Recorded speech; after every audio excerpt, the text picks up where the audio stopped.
Welcome to Sisflix, the podcast where we won't judge you for talking through the movie. Sisflix are the movies you laugh at, yearn for, and overanalyze with your girls, significant others, and now us. We are your hosts, Paola and Nadhya, two sisters and designers who discuss chick flicks we hate to love, tropes we love to hate, and all of the aesthetic choices in between. Join us as we break down our favorite movies together. Hey, sister. Hey, sister. Let's pretend we haven't been talking all day. Oh, how are you? Oh, I've been great. It's been so long. It's been minutes. Feels like days. It hasn't even been minutes. Guys, it's been seconds. Paola and I have been talking consistently since 11 a.m. And it is 3 p.m. Eastern time. It sure is. For those of you who are not sure whether we are friends, biological sisters, spiritual sisters, because that was something that somebody said once, we're all three. All together, mostly DNA related biological sisters. Not that you can tell from how we look, but there's some resemblance. Yeah, I resemble people on the street. Like, shut up. But yeah. Hey guys. Hey everyone. Hey sister. Hey. What are we here to do? We are here to continue Springerton and finally wrap up season 2 because guess what, bitches? Season 3 is almost out. Season 3 is out in days, less than a week. We're less than a week. Matter of fact, by the time this drops, we'll be like a couple 3 of days away from the release of season 3 on Netflix. Work from home, call out sick, do whatever you gotta do because we're binging. So here's what I'm saying. It's only 4 episodes. I know. It's asking you to watch it in one sitting. It's asking you to watch it in one day, one sitting. Lord of the Rings movie. And then we have to sweat for 3 weeks. Damn. Until we get to see the finale, how it culminates. Oh my God. I'm hyped. I can't believe it. I am both excited and already annoyed and nervous because I'm like, fuck. But then we have to wait to watch how it concludes. Like, we're going to stay on a cliffhanger and I'm like already anxious about the cliffhanger. Yeah, baby. That's how you create engagement. You get those fans talking online. I miss Twitter, as I'm not going to refer to it as what they call it now. I miss Twitter as a platform. I don't think, does anyone? Nah, I don't think literally no one. The people on the news, not even. They literally have to say X, formerly known as Twitter, because otherwise you won't know what the fuck they're talking about.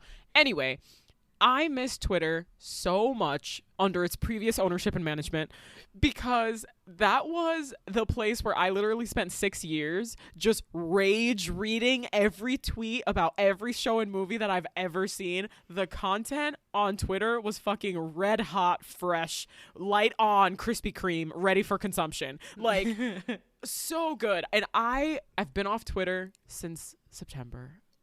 Cue sad violin music, and I have missed it a lot for red, white, and royal blue reasons, for the idea of you reasons, for Saltburn reasons, and now I don't know if I can combine all of those for how much I will miss Twitter for Bridgerton reasons. It's gonna be crazy. Oh my God, Twitter is gonna be a content factory. All right, Nadhya. Even though I feel like we recorded for the last episode of Bridgerton like a couple of days ago, can you please catch me up on where we left off on the last episode 5 and 6? Oh yeah. Ooh, tense. Catch me up. What happened? Tense episodes. I will catch you up. Episodes 5 and 6. What a wild ride. All right. Long story short, you guys shouldn't even need a fucking recap because what you should be doing is listening to every episode. But if you do need a fucking recap, you haven't been paying attention. Recap those kneecaps. Wow. Sorry, wow. I'm really proud of that. that was off the dome right there. Last episode 6. We left Kate and Anthony at the altar of Anthony and Edwina's failed fucking wedding, finally sharing a desperate kiss, but getting no closer to actually honestly embracing the way that they feel for each other. Eloise ditches Anthony's wedding early to go hang out with her boy toy, just kidding, her male love interest, Theo Sharp, and she is followed by one of the queen's footmen, who follows her to this particular print shop, which happens to be the print shop where Lady Whistledown prints her scandal sheets. So big bungle, yes, on Eloise's part. Now she is right in the middle of Queen Charlotte's crosshairs. Everybody's gonna think she's fucking Lady Whistledown. Colin and Penelope, they're doing their awkward little dance of will they won't they friendship to lovers, and we'll find out in season 3. Their little dance of just looks. Yeah, looks and giggles. Looking. It's gazes and giggles with these two at this point. Gazes and giggles. Yes. That's what it is. Gazes and giggles. They gaze at each other from across the room and giggle when they're together. That's all. And they don't know why. Well, Penelope knows why. Penelope, Colin she sure knows needs why. to get a fucking clue. Lady Danbury and Lady Bridgerton are like, wow, we really fucked this one up, guys. God damn. Maybe like trying to force Edwina and Anthony into a marriage was a bad fucking idea. And the queen gets to be angry at everybody because guess who looks like a dumbass in front of Lady Whistledown?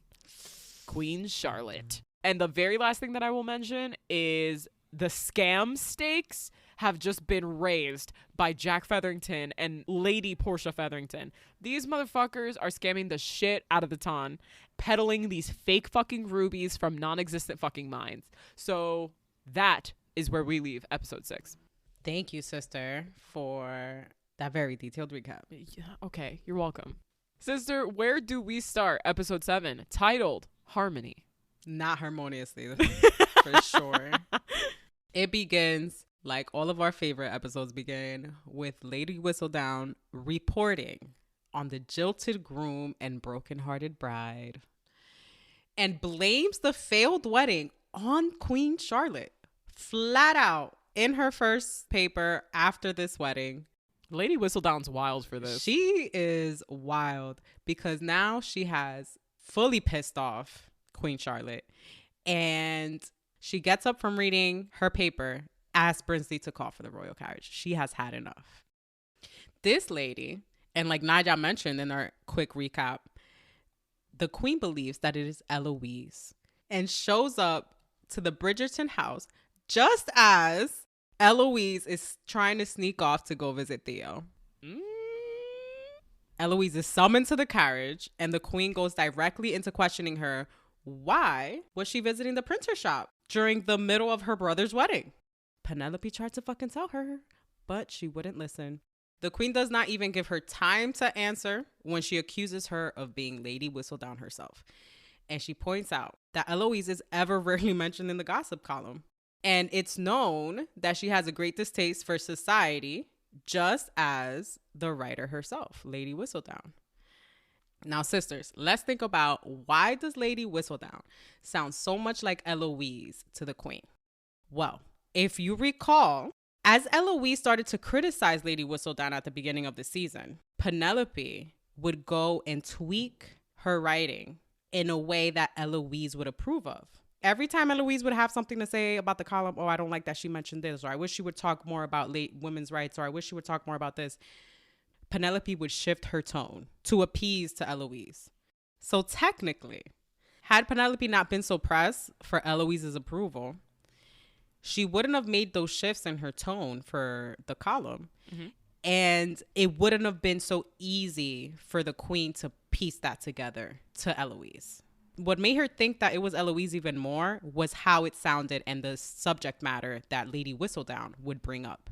Agree. It's very much that Penelope writes Lady Whistledown as an outlet, right? Because she sees herself as an outsider to society and she's kind of reclaiming a little bit of power and agency by exposing things that other people believe are secret. Mm-hmm. She's also using that exposure to embarrass people, right? There's quite a lot of mockery in what she writes and criticism, but it's also kind of written for an audience of one. Her best friend is Eloise. She wants to impress her best friend. You know how whack you feel when your best friend is like, oh, this book I read by anonymous author is so stupid. And the anonymous author is you? Damn, that sucks. So she modifies things based on the feedback from Eloise because she just wants Eloise to like her, whether she knows it's her or not. Well, and I also think she has a lot of respect for Eloise and admires Eloise as well. Yeah. I mean, I think they admire each other in different ways.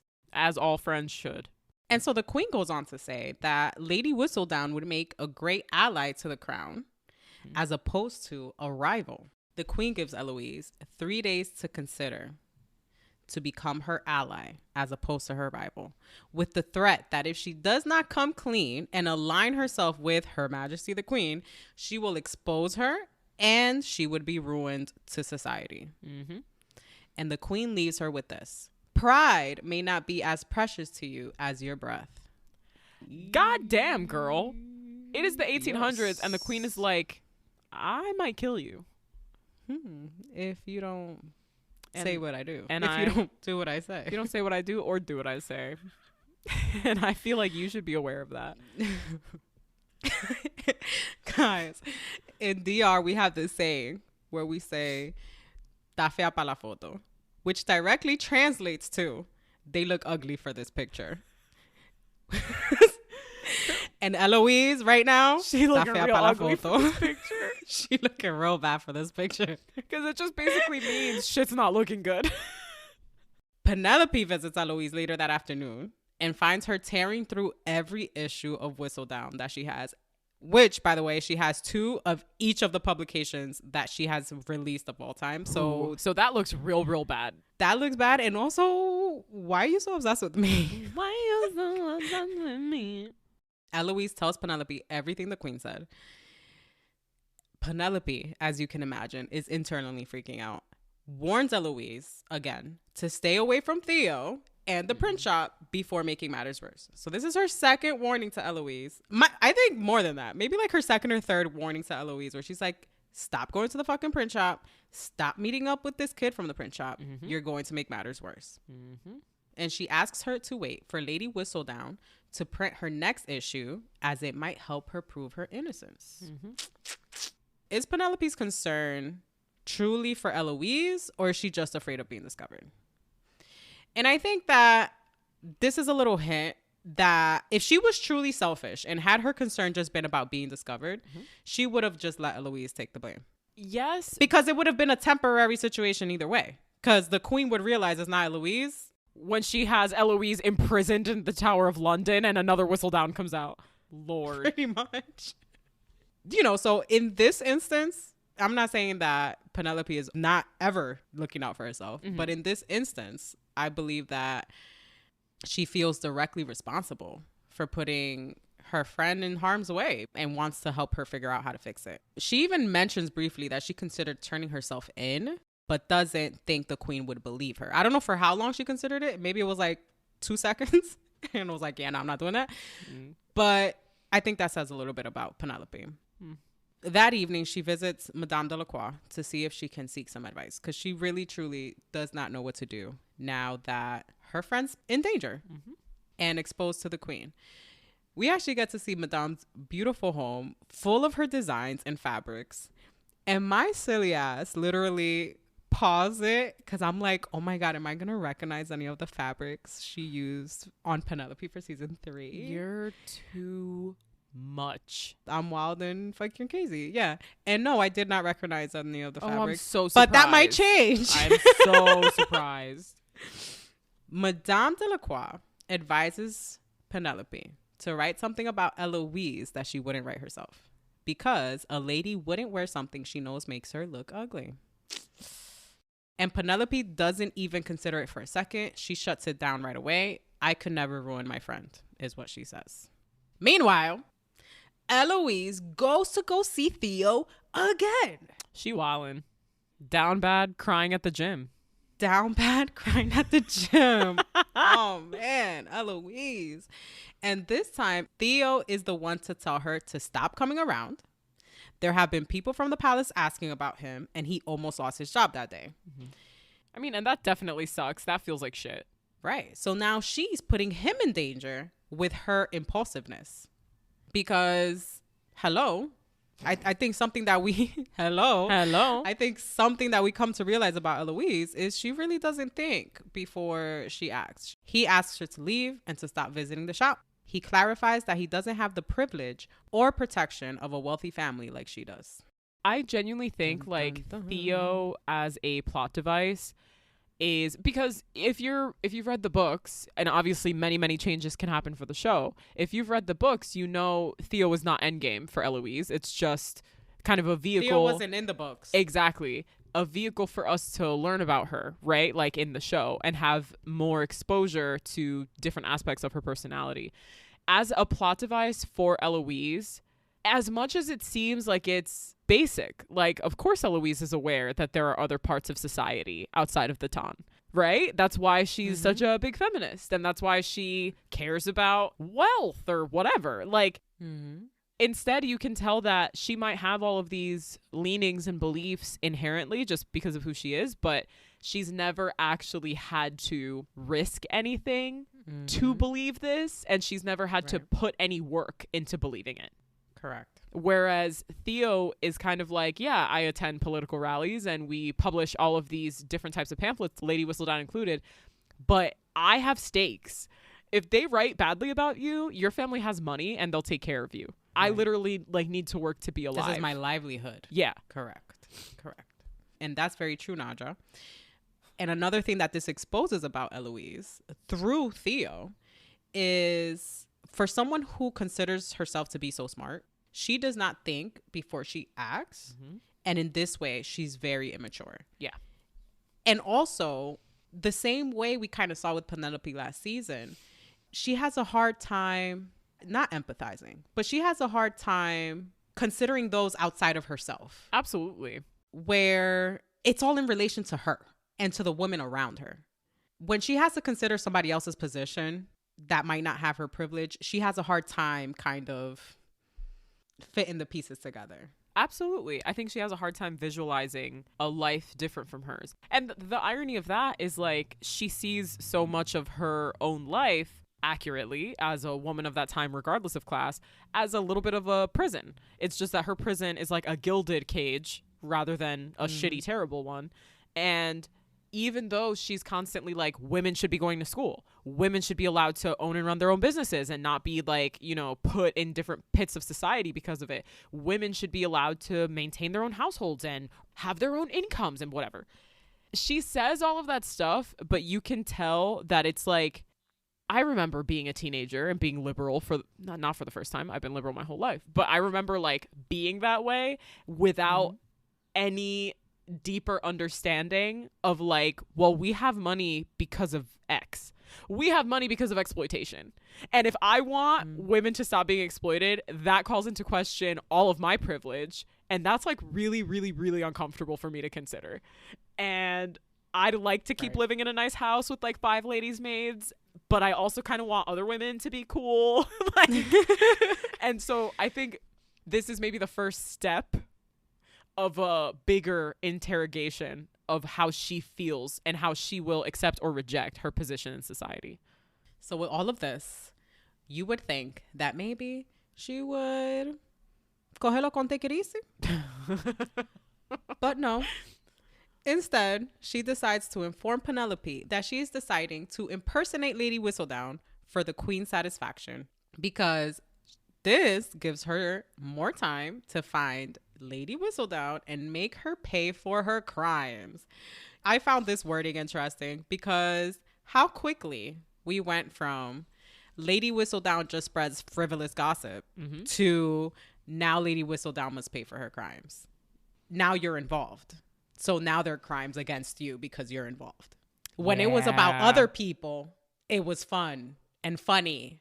Not no more. No. It is not funny anymore. And I also think, I'm getting annoying. I don't want to dig into this too much. Like, I think that Penelope, as much as Eloise is like outspoken, I don't think she would challenge authority as much as Lady Whistledown actually does. Oh, true. I do not think Eloise would come for the Queen. Right, no. I don't think she would come for like the elders. I think it would just be like, isn't it funny how stupid society is? Again, the same thing I said before. It's like you're looking at micro without challenging macro. Like, and Right. Penelope's actually like, no, the queen said this stuff and it's fucking stupid. Because what that stuff does, what we observe in the monarchy over literally centuries of history, which is appalling, is like, if the public stops having faith, respect, and fear for the monarchy, they stop being effective. When their existence gets called into question, shit gets dangerous real fast. And if we're talking about Regency era, so like 1810s, the French Revolution was in the late 1790s. Oh yeah, and also the American Revolution had just happened. Like 40 years prior. So yeah, and we're gonna come back to that idea. But let's keep in mind, Penelope would not challenge the queen. She won't challenge authority. Lady Whistledown would challenge authority. That's true. Because Lady Whistledown is anonymous. So she can do this. Whereas, will Penelope herself challenge the queen? I don't think so. Her alter ego does anonymously. So, Penelope doesn't know what to do. Now that Eloise is like, well, I'm just going to impersonate Lady Whistledown. And then Eloise adds, thank you for being such a loyal friend. Goo. Yikes. Real twist of the knife. Another Bridgerton who's praised Penelope's loyalty in this episode was Colin Bridgerton when he visits the Featherington house to meet with cousin Jack, regarding his quote unquote ruby mines in America, because apparently he's very intrigued by this necklace that Penelope was wearing. I wonder how many times Colin ever noticed the necklace Penelope was wearing, by the way. Yeah, how many times was he, I don't know, just casually observing Penelope's décolletage? Bosom. Who's to say? Anywho, we're going to put a little pin in that. And apparently he's feeling rather warm about his friendship with Penelope, because he says a friendship, quote unquote, that has taken shape so naturally over the years, one might take it for granted. One thing I do enjoy about this scene with Penelope and Colin is we're finally seeing Colin maybe showing some appreciation for Penelope, even though it did have to be brought to his attention by Lady Green. But it doesn't matter how he got there. Just that he did. There. But the part he says about one might take it for granted serves almost as self-prophecy. And he ends up asking her not to mention his meeting with cousin Jack to anyone, not even Eloise. And he thanks her for her loyalty.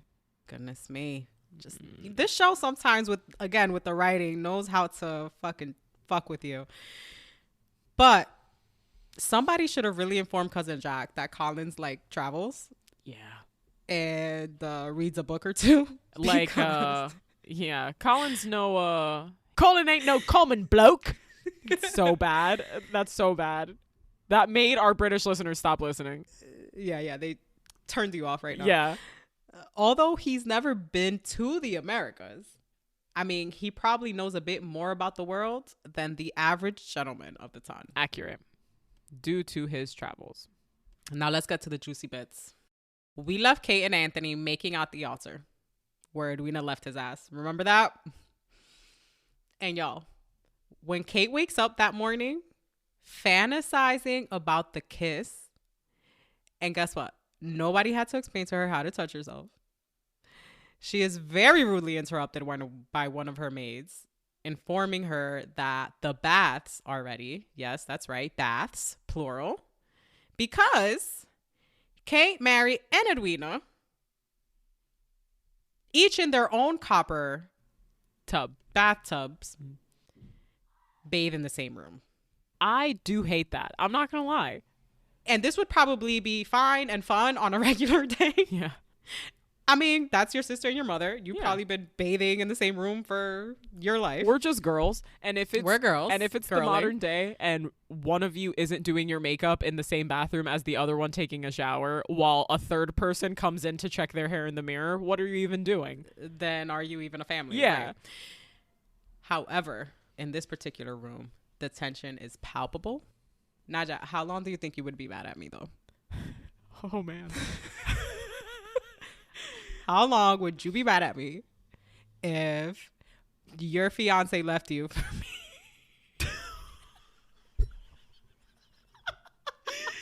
See, I hate that you asked me that question because it makes it harder to be mad at Edwina because And oh my god. after finding out we had been making eyes at each other for months before he proposed to you. Okay, but can I say something though? That implies that I am too stupid to have figured that out. Or that I haven't been honest with you. Oh no, you haven't been honest with me. But it just implies that I wouldn't have caught something when you and I both know I am nothing if not perceptive.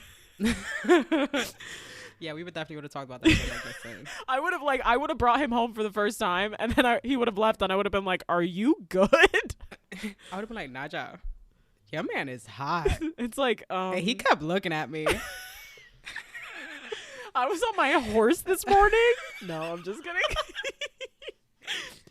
I know he proposed to you, but what you should know is, And I also want to contextualize the like, he tried to kiss me. ooh, yeah, no, that'd be bad. I'd break up with him at that point. And then I mean, you do you. But like, But you would be mad at me. I would be a little annoyed. This is what I would say. The lack of like actual intimacy that occurred in the courting process back then. I mean, I know obviously people have had crushes and like been romantically interested in other people since time immemorial. But Yeah. I think that's part of why I discount her frustration, though it is valid, as we've discussed. Because, bitch, did you know this man?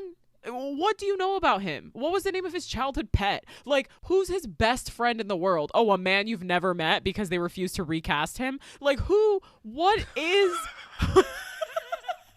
You're such a shady bitch. Like, what is... You know what I'm saying, though? Like, Yeah. what do you have in common other than fucking nothing? So, that's why I'm like... This is the equivalent of a coworker being replaced. Like what they know of each other is so surface level that I'm like, you could just as easily marry somebody else. Yeah, but she fell for him though. She tripped over the last step coming down the stairs. She didn't fall. She stumbled. She stumbled a little This bit. bitch doesn't know him. That's what I mean. I'm like, it's so like chaperoned, formal, like Yeah, you can't compare business-like. it to today for sure. Right. For sure. So like, yeah, Paola, if you, Paola of 2024, I'm with my fiance and you guys making eyes at each other, that'd be a big fucking problem. But like, I mean, how long would you be mad at me though? you know, Because you're not gonna just not talk to me. you know, that's fair. You would not stop calling me. You know, a big factor. Are you sorry? Because Kate is like tearing her hair out about this. And then you're kind of like, well, I don't want you to feel like that forever. If don't know. you Who's are your like, fiance? if you are like defiant and not sorry at all, Is it Nicholas Godsing? Because I won't be sorry. the universe in which that man is my fiance is so far removed from the one in which we currently live. I don't have an answer for you. Is it Theo James? Again, I will say. In a universe of infinite possibilities, the one where he is my fiance is so low in the order. Oh man. All right, fine. This is so funny. I'll just bring you ice cream. I'm sure we can work it out. It is embarrassing that would probably work. So, Edwina is pissed. She can't stand being in the room with Kate. Mm-hmm. She quickly exits her bath. And Lady Mary advises Kate to try the lily soap to help her calm her nerves. What she doesn't know is she's been wearing that lily soap, baby. Ooh, she's been nervous this whole time. At the Bridgerton house, in true Bridgerton sibling fashion, the brothers are making fun of Anthony about his bungled nuptials. Now this I can relate to me and Nadja's relationship. Nadja would be fucking with me for years. Why do you make me sound so mean? Oh. So, are you still waiting for your husband at the altar?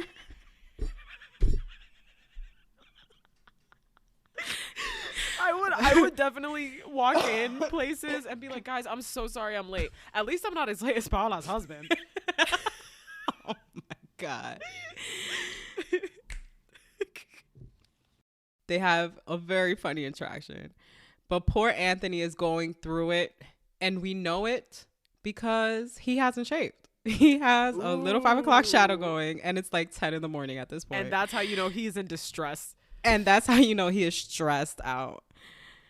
So naturally, to calm down scandal, Violet suggests a promenade. Which is an insane suggestion for several reasons. Violet is viewing this as we can damage control our way out of this scandal, right? We can damage control our way out of this embarrassment. And I think, like we discussed in the last episode between Violet and Lady Danbury, they're really misjudging their social acumen over these specific situations. It's like these scenarios are so foreign to them, are so previously unfathomable that they have no rule book. There are no tools in the toolbox for this. Well, also, they didn't, the reasons that they're so good at what they do is because of their experience. Mm-hmm. They have not experienced the ton with a lady whistledown. Yeah, that's a good point. So this might have been a lot easier to tame pre-whistledown, when people were not constantly reminded about who's doing what and how they're fucking shit up. Yeah.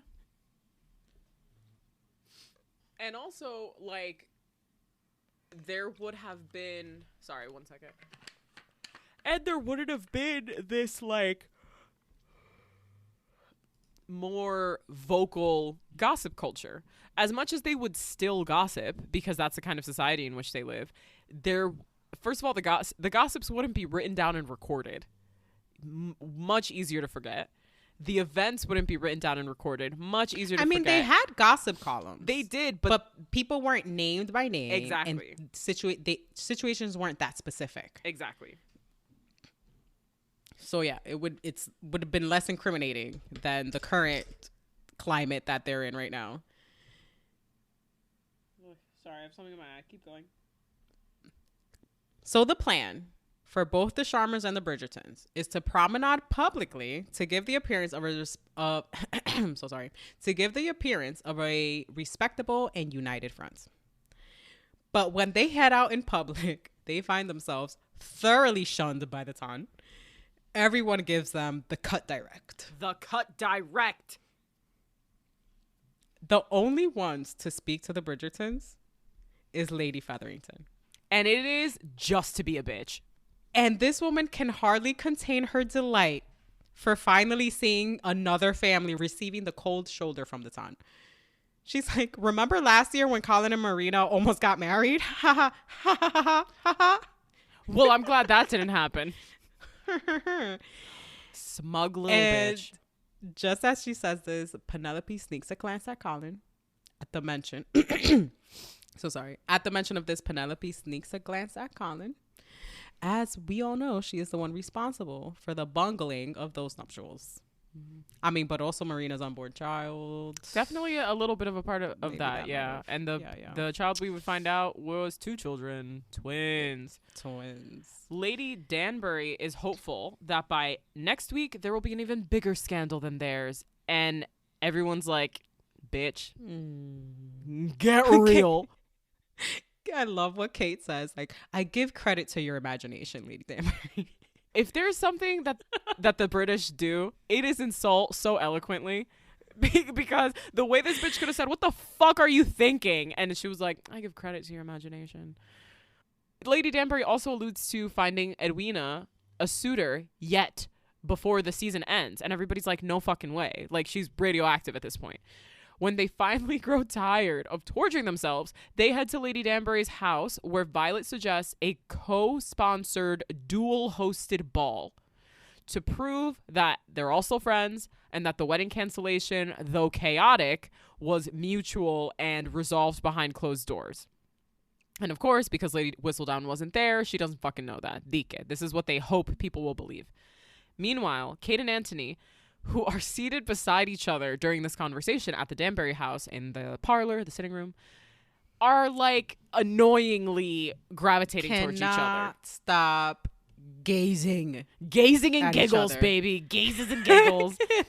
To the point where Lady Danbury like reprimands them, and Edwina has a moment where she's like, have I been this blind? And it's like, yes, dumb bitch. Yes. You've Yes, been you have. so comically blind to your sister's desires and needs.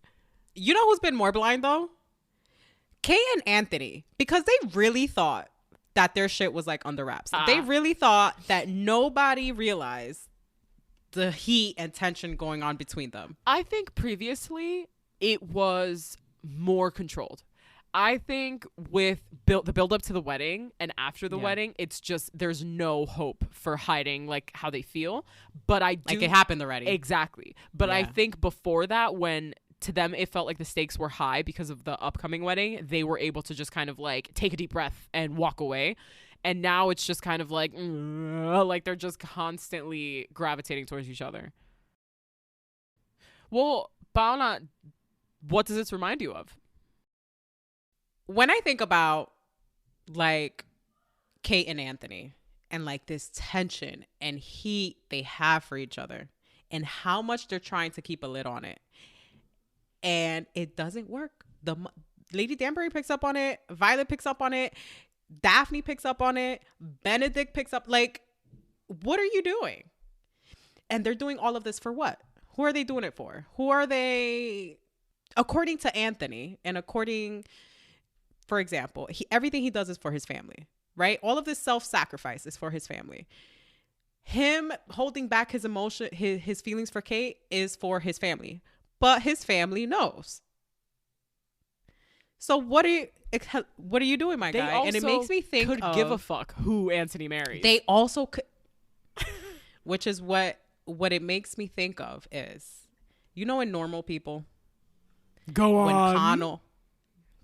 When Connell is so worried about his friends at school finding out about him and Marianne that he doesn't want to take her to prom. He gets with her on the down low since it's 2005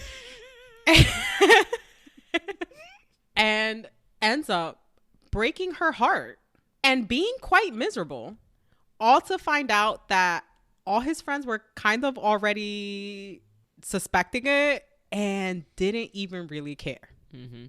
He could have just been happy that whole time. When I think about Kate and Anthony, specifically Anthony, who thinks, who is this in service of? For Kate, it makes sense because she thinks she's looking out for her sister. Her sister mentions how much she cares about Anthony, and Anthony is everything she's ever dreamed of. Okay. For Anthony, though, anywho. Yeah, you're right. I heard you. So Kate and Anthony seemed to have thought that the mamas, didn't know that they had feelings for each other. Now they know. Bitch, they've known the entire fucking time. And Hello. Anthony, who's racked with guilt over this, is excusing himself to leave. Violet follows after him to, in a very motherly fashion, berate him.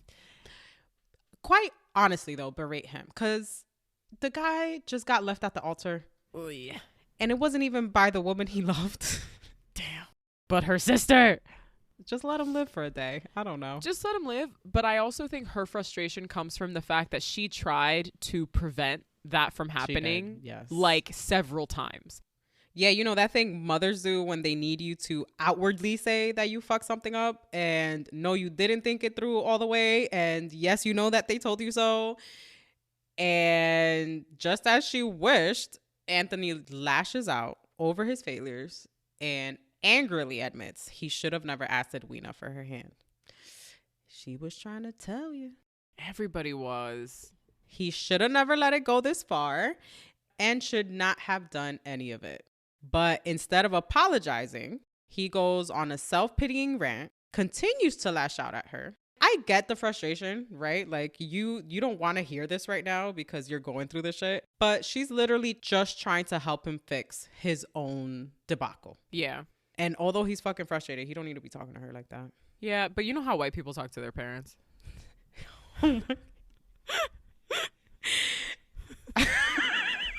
Yo, What? when I would go to my friend's house and I would hear how they respond to someone, I couldn't. I And can't. I could never. Anyway, he's just too proud to apologize. And before he turns to leave, he tells her, like, real rudely, actually, I didn't like it. He goes, I'm sure this plan will work because you and Lady Danbury will make sure of it. And if he doesn't get his toddler tantrum ass out of here, I know. They're all in pain. everyone understands, but his mother's trying to help him fix it, and he's being an asshole. So he gets out of there, leaving out of there. He finds Benedict, his backup plan if he does not marry and have children, and the other person who's been hinting at his love for Kate. But what Anthony does is, instead of coming to his brother as a brother to ask for advice, he continues the berating cycle and quite literally berates him about being a second son. Yep. And how it does not exempt him from familiar duties. So you see how that works? How trauma, Perpetuates trauma. we just keep passing it down.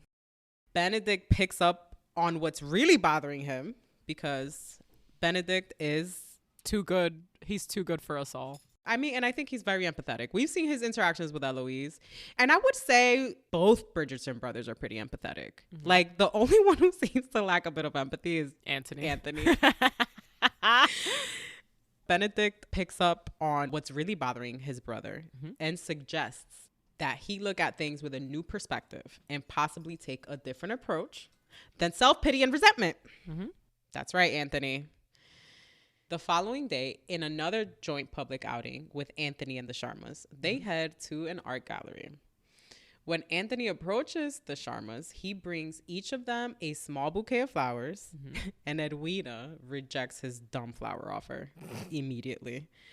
As they're making their way inside, though, to continue with their plan, the Sharmas walk past Anthony, and something about Kate stops this man dead on his tracks as he sniffs her and inhales, literally takes a whole breath in of Kate's scent. This man is feral. Who's watching this? Lady Danbury is. The And warning look quickly that she checks gives him on Anthony it. Yes. is so. Her look is like, "Are you fucking kidding, my dude?" It's so funny. But let me tell you though, the way I kicked my feet when I saw this man, I was like, I am a simp. I really am. I was like, oh my God. He's so down bad. In the gallery, Anthony walks with Lady Mary. I feel like for the first time in this season, he actually apologizes genuinely and lets her know it was never his intention to hurt them. Yeah. Specifically Edwina, specifically Kate. She in turn says, you know, it's not all on you. It's partly my fault as well because I put too heavy a burden on Kate after her husband passed away. And she absolutely did. And she put a burden on Kate by doing nothing and leaving the burden in the middle of the room and going to take a nap. That's what it felt like sometimes, seriously. In this gallery, Edwina is still furious. Nadja, how long would you be mad at me? And Paola, I told you I don't know. Edwina is still furious. And at this point, real annoying because now she suddenly does not believe in true love or happy endings because she's mad. Anthony ends up finding Kate on her own after she had this tit for tat with Edwina and tries to talk to her as he stands behind one of the sculptures, right? Inconspicuous for nobody to notice that they're having a chat. Anthony wants to talk about the kiss. And Kate does not want to. And she tries to deny that it even happened. Woo! In the same way that Anthony refused to acknowledge that something happened at the library at Aubrey Hall. And when she tries to deny that it happened, he says with a grin on his face, but we kissed. And she replies with, there is no world in which we could kiss. While he's on the other side of that statue, she continues to pretend it didn't happen. But when he comes around and turns to her and asks, are you serious? She has to acknowledge him. And she says, we did a terrible thing. And even with this, he starts approaching her and getting closer to her while wearing this grin, like this Anthony grin.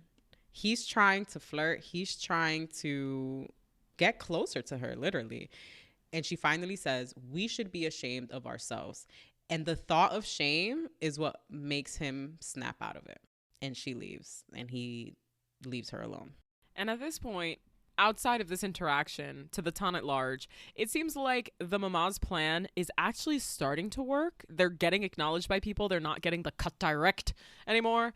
And they leave this gallery hopeful for the Harmony Ball, this joint Danbury, Sharma, Bridgerton ball that they're planning. That, you know, maybe it'll be a great turnout and everybody will kind of forget that this thing just happened. Because you also don't get the sense on the show that any meaningful amount of time has happened. It's like a couple of days. Literally. The promenade is like the following morning after the failed wedding. The gallery, I believe, is 2 or 3 days after the wedding. And then this ball is going to be like a week after the wedding. Like, that's wild. The timing is crazy. So this fucking Harmony Ball that they're trying to throw at the Bridgerton home, for which they have made incredible preparations and gotten a shit ton of fucking food. I always wonder what happens to food at parties. Anyway, the Harmony Ball flops. It's not just a flop. Complete flop. A capital F, capital L-O-P flop. The only ones in attendance are the Bridgertons, the Sharmas, and the Danburys, and Lady and Danbury. the Lady Danbury. And the Lady Danbury. Anthony, you know, he had a conversation with Benedict with his like sour mood, where Benedict is trying to encourage him to embrace a new perspective. Maybe the situation doesn't have to be as terrible as you think. Maybe you can make decisions that make your life better. Now, reflecting on that during this failure of a ball, Anthony's like, you know, I'm using my new perspective. Let's still try to have a good time as a family. For a second, they do. Like, they have, you know, they have musicians that they've hired. They have one dance as a large, weirdly blended family. Everyone has a really nice time. Anthony calls down Gregory and Hyacinth, who are children, so they're not usually allowed to come to balls. They're all dancing together. Like, it's very, very cute, honestly. Yo, even Lady Danbury puts down her cane. She's like, I'm out here. She didn't need that cane. Nah. She's skipping and hopping. After this one musical number is up, in this beautiful, wholesome scene where everyone's giggling, laughing, just seems to be like actually experience happiness. For once in this whole season, you see some joy. The quote-unquote ball is interrupted again after the conclusion of this musical piece. Yeah, so Mrs. Wilson, she's like the OG top dog of staff in the Bridgerton house. And we've seen her throughout both seasons around. We see her walk into the ballroom, grave face, talking with some of the other staff members. And everybody's just looking around kind of like, uh-oh. Lady Bridgerton's like, what's that? It's the new Lady Whistledown that was released that evening. That evening. I think Eloise even says she never publishes this late. I wonder why she needed to publish it right at there and night. Then. And I think it's probably because Eloise's 3 days were about to be up. Yeah. That makes sense. Like the next day would have been the 3rd day. And probably because Eloise is at the Harmony Ball that her mother's throwing. Where else is she going to be? Right. So even her timing would be like, well, she didn't take this to publish it. She was at the ball. Exactly. But nobody else was at the ball to confirm that. Except her own family. Except her own family. And the staff. But we learn 2 things. So the reason everybody's very grave and the reason that no one else in the town accepted their invitation or attended this ball is because there is a huge scandalous bit about Eloise in this issue of Lady Whistledown that exposed her unchaperoned visits with political radicals. And to us in the modern day, 2024, we're all fucking political. I'm out here on Instagram, you blowing your shit up, okay? This doesn't sound like it should be as scandalous as it is, but in this era, there was an actual underground political movement that was called the Radical Movement. And the Radicals called for political and democratic reform and believed in dismantling the aristocracy. So I would be them, right? Like, I'd be part of the political radicals, the radical movement. And I can say that with certainty. And pretty much dismantling the social construction of the town. Their financial construction, definitely. We don't know the provenance of all of their money. We know in real life, the landed gentry and the aristocracy survived off of money they made from slavery. because they didn't pay workers and because they owned land that they then charged people for as their tenants. This like quote unquote political radicalness that Lady Whistledown is accusing Eloise of, it really would threaten the integrity of the Ton, of the monarchy, and it makes her look real bad. After they receive this fucking damning issue of Lady Whistledown, the first time I watched this, I was fucking confused. I was like, okay, I guess that sounds bad because it makes Eloise sound like maybe she's loose, but I don't understand the whole everybody fucking skips this ball, especially because the Bridgertons, at least at the top of season 1, and I mean, generally, whenever they're referred to throughout any of the Bridgerton multiverse shows, like, they are a powerful family because not only are they very wealthy, but they have so many fucking kids, so many opportunities to accumulate more wealth and marry their kids off into big, fancy, aristocratic families. So it's weird for people of the Ton to be so hostile towards the Bridgertons, even when they're undergoing scandal, right? Right. We get shots of everyone receiving this news, damning news, especially the Queen, who upon reading it is like, God damn it, fuck, I've been fooled. She's instantly convinced that Eloise never would have written this about herself. And she is right. Eloise is not fucking Lady Whistledown. Penelope's plan worked, but at the expense of her friend's reputation and of her own integrity.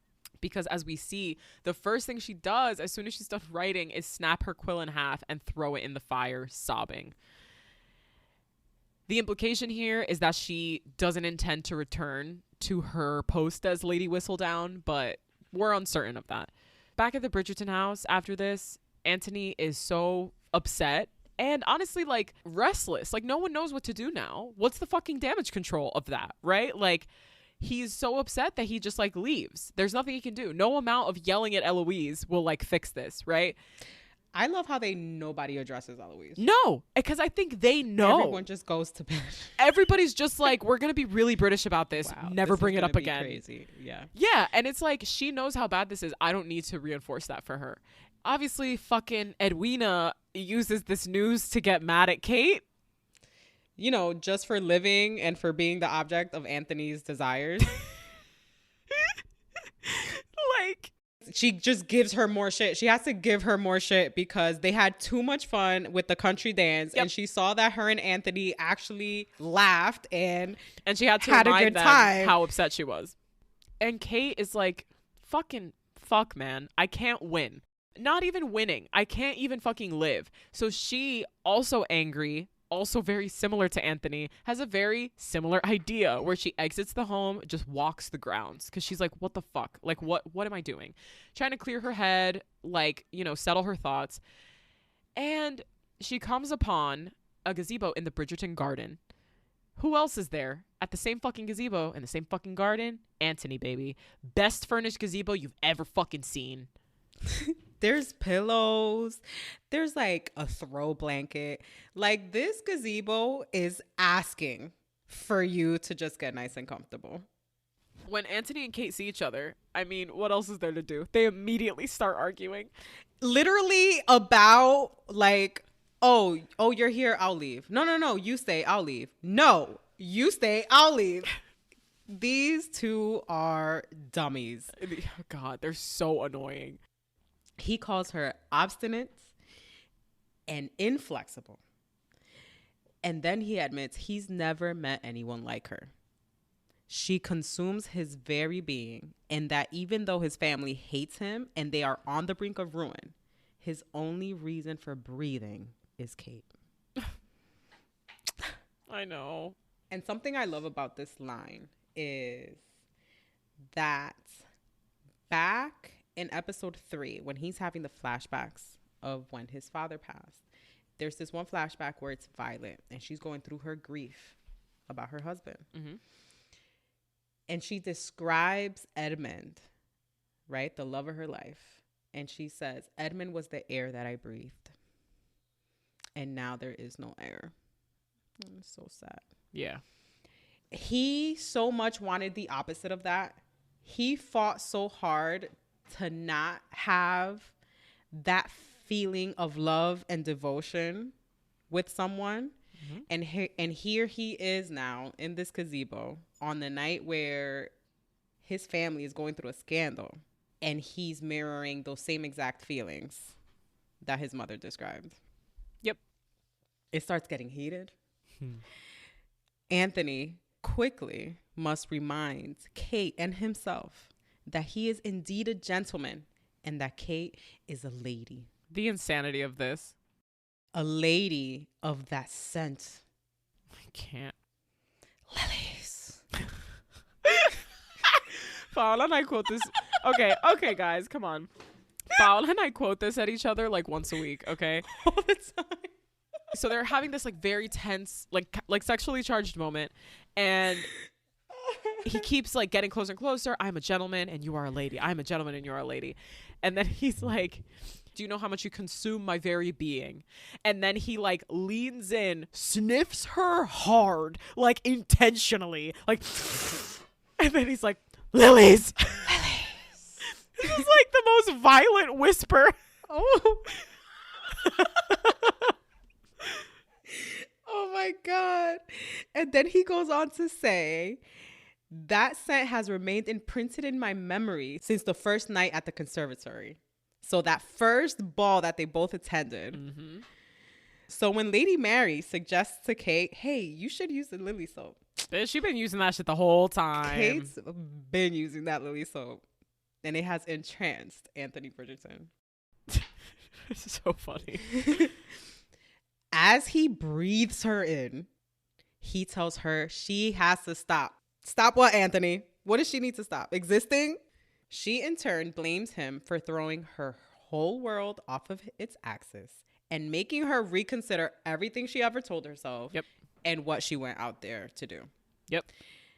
And then Kate turns to him and says, you're the one who must stop before they end up doing something that they'll possibly regret. And he's like, before what? Before we both finally do something for ourselves? And this is one of those moments, before you do something for yourself. This is one of those moments where I'm like, Anthony has to be more aware than we give him credit for, because do it for yourself. Right? Like, he's aware. Oh, where we finally do something for ourselves. And it's like, so you know how much you've been neglecting yourself, how negative an impact it's had on these other parts of your life. So you know how futile it's been. All of this like abnegation, all of his desires, it's done nothing. It's been for nothing. And I think that's kind of what he's finally admitting.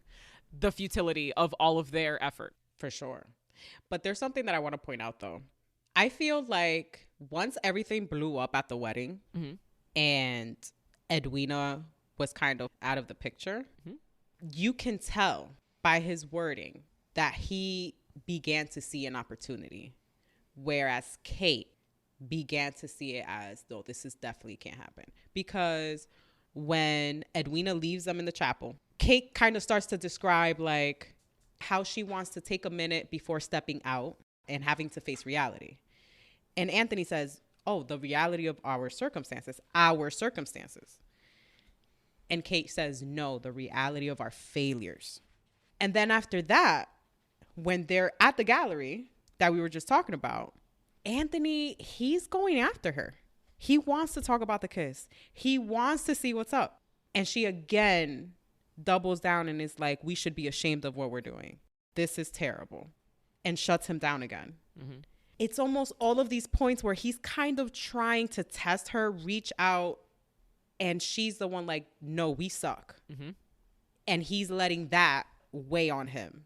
But for me, as soon as Edwina was out of the picture, not as soon as Edwina out of the picture, as the ball at Aubrey Hall, he's been trying to find an opening. Yeah. He's like, is that what you want? Do you want me to reconsider? It's almost like he's asking her for permission. Yes. And every time she says no. Yeah. Exactly. Since Aubrey Hall, is that what you want me to do? You want me to reconsider? At the library, tell me you feel nothing. At the wedding, we have to face our circumstances. At the gallery, hey, we kissed. Let's talk about it. I want to talk about the kiss. He keeps looking for these moments and she shuts him down at every turn because she is so guilty. I don't think he has as much guilt to contend with. Because it's not his sibling. Exactly. it's not a role reversal where he's screwing over Benedict, although if that fanfic doesn't exist, it should. But oh no. like, I love fanfics that swap the character qualities. So like Antony and Benedict being the ones, and then Kate is like solo and like living her fucking best life. But it's a lot of permission. Yes, he's been asking her, and it's almost like she's gotten closer and closer and closer to snapping, and this is where it snaps. Yeah, they can't keep themselves under control. They glare, heavy breathing, until finally Anthony tells Kate, this is too much, go inside. I can't even be out here with you, go inside. She doesn't like him giving her orders, and especially not with that tone. And a few more pants and heavy breathing, and they smash into each other's faces again. And after years of pushing aside their own wants in favor of what everyone else wants, in favor of their families, for even just an instant, they're choosing themselves and each other. So it finally goes down. It's about to her go. dress goes down, her hair goes down, Anthony goes down. And it's good. Go Jonathan Bailey.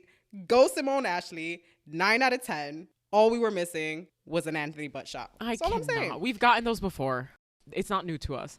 It's never too much. If you're trying to watch Jonathan Bailey get down and around, watch Fellow Travelers for 30 minutes. Like, because that is, some shit is happening on that show. All right. 2 things that stuck out to me. Proceed. Just what you said. He listens when Kate talks. This man puts her thumb in his mouth. He likes to feel dominated. That shot is for a split second as they're doing. They show it twice though. But as they're doing this montage of like Yes. a lovemaking scene, right? Different stuff, different angles, whatever. There's a split second shot. I only recall seeing it once, but I believe you when you say they showed it twice.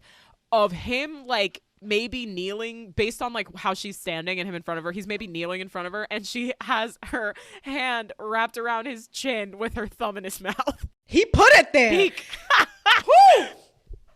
But he's a man of balance because as we see, he is also very generous. And 2, remember when he short-circuited during the hunt? Because he saw when her he leg. saw the leg? Yeah. They made a point to show him removing the stocking as he kissed down her leg. That man has been thinking about that leg for weeks. Do you even know All the ways a woman can be seduced? Paola and I have talked about this a few times, probably across a couple of different like movies or whatever, but I think Bridgerton is probably some of the more explicit, right? Like sexually explicit stuff that we've like discussed. I know there's a lot of discussion these days, woke snowflakes, around like intimacy coordinators. You're such an idiot.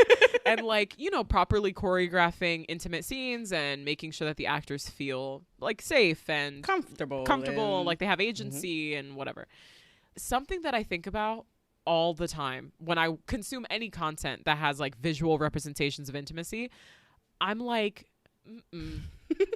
no. The way I could never. No, because it would destroy we would be I'd my be in love. mind. Exactly. Like I'd be like, I'm married to someone else. So is the ceremony right after this? Right. Like it's like when can I introduce you? We're together, right? We're together now. I would have, but I know it's like I've seen in interviews where people are like, yeah, you know, like steamy scenes, blah, blah, blah. When you're filming them, they're so awkward to film. Everybody's uncomfortable. You're surrounded by 30 crew members and the director and the cameras and they keep cutting so they can put sweat on you in the right place or whatever. That business kind of aspect of it, okay, I understand. That absolutely takes it out of it. But you still have to do so much kissing and touching. It would just, I simply do not have the constitution. So you mean he put my thumb in his mouth? And then we just what do I do? Later? What do I do with that information? With the memory of that? What do I do with that? Your job. That's it. It's just a job. But I believe you. I believe you. And I'm sure if I ever got the chance to like speak to an actor that was in one of those scenes and I asked them the way that I really want to ask them, which is like, how the fuck did you do it? Like, I'm sure it would be the same thing where it's like, dude, it's like, it's so uncomfortable. And like, yeah, you get choreographed, but like, you know, you're not really interested in each other. It's like kissing on a wall. It's like not that big a deal, whatever. And then there are times where I'm watching stuff and I'm like, nah, you're not going to tell me. You're not going to tell me that. You're not going to tell me that there was nothing there. I will simply not believe you. But also like, that's a good actor. I know that's the mark of a good actor. Yeah, and I've heard stories where people kind of have to take a minute. Like they have to take a beat after a movie because there's like soul ties. Like especially when you do a show for a long time and like, you spend a series yeah, and things like that. So much time. Like there has to be like boundaries. Anyway, sidetracked. Yeah. Also, something that gets me about this show, bro, is the transitions that they do in this show really get me because why do they cut from Anthony coming back up from going down on Kate and they cut from that to water splashing on his face when he wakes up? Oh, Jesus. Like, okay, Bridgerton. I feel like the scene where Daphne finishes her song and Lady Bridgerton goes, "You finished. You finished." Oh, after she discovers her body. Oh, Lord. Listen, I'm not sure, but all I'm saying is there's a high probability that I would be friends with the people on the editing team. I think it would be hilarious. They probably get a good laugh in. They do. They probably get a good laugh. And that's how this scene ends. Anthony wakes up the next morning, you would assume at dawn. At Zorn. In the gazebo by himself. They got pillows down. He had a blanket. I feel like they cuddled after. Do you think they cuddled after? I sure think do. It looks like they might have cuddled after, and then she snuck off when he fell asleep. I've seen some people discussing like themes in Bridgerton, like something that we've mentioned in these series of episodes is like a lot of the usage of mirrors, the usage of color, the way colors blend or don't blend, and like how vibrant they are and whatever. Kate's hair and what her hair represents at different points throughout the show. Something else that I've seen discussed is Anthony's inability to get a good night's sleep. Because we see him often grumpy, not well rested, even when he's doing like the whole brothel thing, sowing his wild oats or whatever, like he's never like properly asleep. He never seems to be refreshed, relaxed, well rested. They do show him restless. Even at Aubrey Hall, even throughout these couple unable of days, to stay they show him asleep in at bed, night. can't sleep. Yes. Yeah. He slept that night though. Exactly. The same kind of goes for Kate, where Kate has a lot of restlessness too, wakes up, like sleeps kind of fitfully, wakes up very early, like things like that. Anthony is fully just woken up by rain landing on his face. That man was knocked the fuck out. He was out, down for the count. First, I respect that. Second of all, that must have felt like the best night of sleep he'd ever gotten until he fucking turns around and guess who's not there? Kate's not there. Kate's not there. Not I mean, but understandably so. She had to be in her house before people woke up. Which I get, totally. A little more for her to lose than him, definitely. So Kate does arrive in her bedroom at dawn, completely overwhelmed with everything. Breathless, like thinking about the night before. And she can't, like she's almost panicking. And she decides to go for a ride in the motherfucking rain. Yeah, that's wild of her. Also, this happens a few times in this season, all right? Can we address how these women just come in and out of their homes unnoticed at all hours of the night? Shocked. All the staff that these people have? I mean, you pay the staff well, I assume. So you shut up. She's not paying her staff. Her guardian is paying her staff. True. Anywho, so Anthony, in a very Anthony way, goes to find his mother's engagement ring. It's just like, I'm not even, because I think in his mind, he's literally like, we simply must now. We must. Because he's also thinking about it kind of logically. Like, well, you know, I took liberties. Yeah, exactly. We did some stuff, and the right thing to do as a person who did some stuff is marry the woman. And also, I'd really like to do that. So I really want to keep doing this. Yeah. That was fun. Right. And it's like 2 birds, 1 stone. Gets the engagement ring, storms into Lady Danbury's house, ready to propose to Kate at 6 a.m. in the morning because it could not wait till later that day. Respect, though. That man was like, listen, I demand we do that again. However, nobody can find her in the house because, as we know, Kate went for a ride and he knows exactly where she's at. Mm-hmm. He rides out to find her and sees her just as her horse shies from a jump and falls backwards, hitting her head on a rock. Can I just, and this is all very serious, and it's important to discuss, the CGI rain during this scene, Bridgerton does better than that. Bridgerton does better than that. It looks like they put a rain filter from Snapchat on the screen. It doesn't look good. But also, they don't do good with the horse riding. Oh, like it's a little. Whenever it gets they're a little horse funky. Riding and they show it gets weird. It does get weird. It gets very. They need some improvement there. It gets very Bella once she gets turned into a vampire running and her hair is bouncing in the wrong direction as a person who's running. Yes. It just they can use some improvement there. Oh, only no. Yeah, truly. The episode ends with Anthony calling out to Kate and her on the ground. All right, sister. What? Again, many high points, low points in this episode. Jam-packed. Again.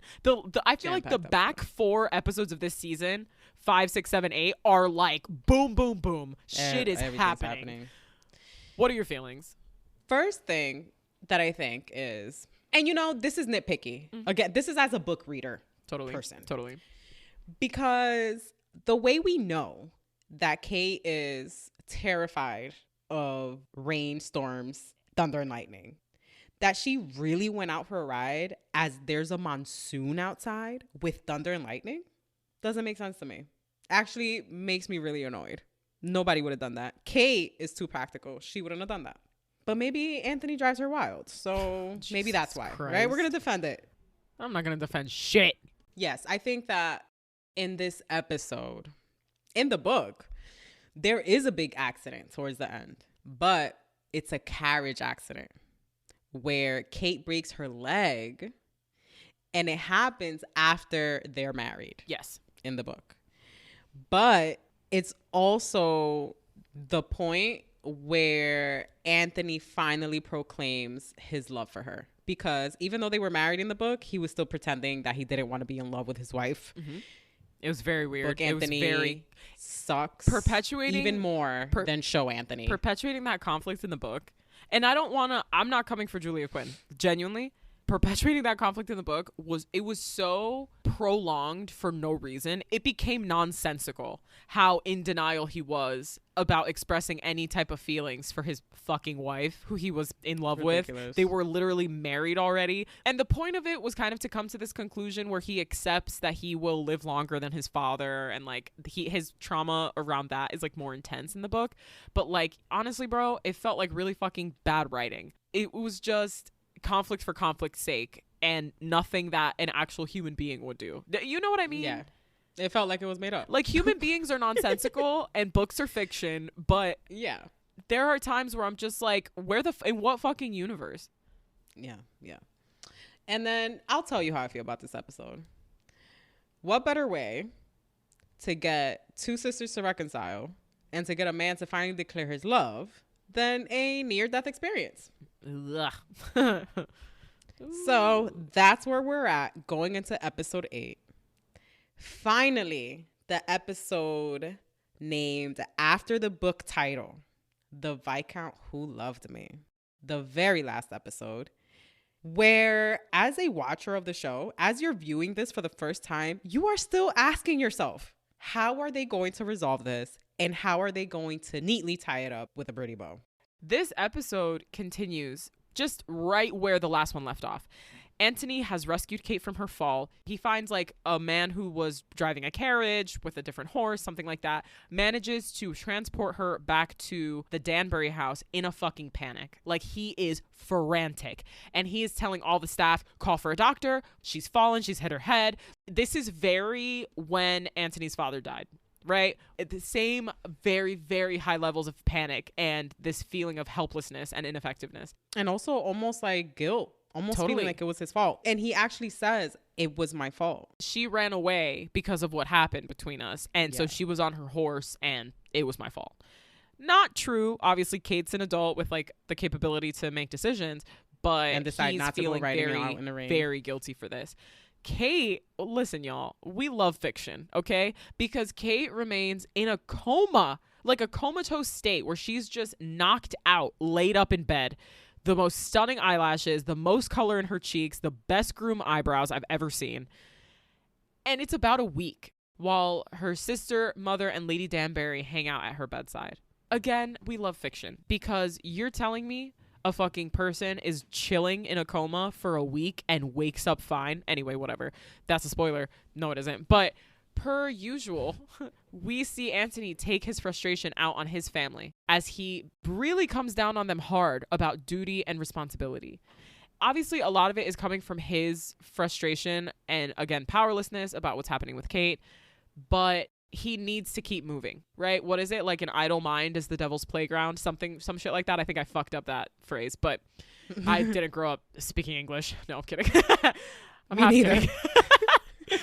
But yeah, like he keeps kind of saying, I don't have time for this. I don't have time to examine my feelings. I don't have time to ruminate over what happened. I don't have time to do any further introspection. I'm busy Viscounting, okay? And when Violet, in a private moment, asks Anthony whether he has visited Kate, he responds by saying, you know, I'm really busy. And the truth is, he's so afraid to visit her because he doesn't want to see her comatose, laid up, half dead, the way he probably remembers his father being when he died. He isn't confident that he can, like, bear it. I mean, and at this point, this is the second time he witnesses something like this. He witnesses somebody he cares about be hurt in a fatal or possibly fatal way. Everybody's having tea in the morning. He gets at Colin for taking money out of his account because Colin is planning to do the investment with Lord Featherington. Mm-hmm. And then Eloise is like, what? So we just can't do what we want? He's 21 years old defending Colin. And Anthony's like, I know you're not fucking talking. Shut the fuck up with your bullshit. To be fair. And then I think Benedict tries to chime in and he's like, why don't you go fucking draw some shit? And Benedict's like, yep, we're all gonna leave. And everybody literally gets up and leaves. And just Violet stays with him. And then that's when she's like, have you visited Kate? Yeah. He's like, I don't have like, time. You're being a miserable like, bitch. Have you visited Kate? You might want to make time. Yeah.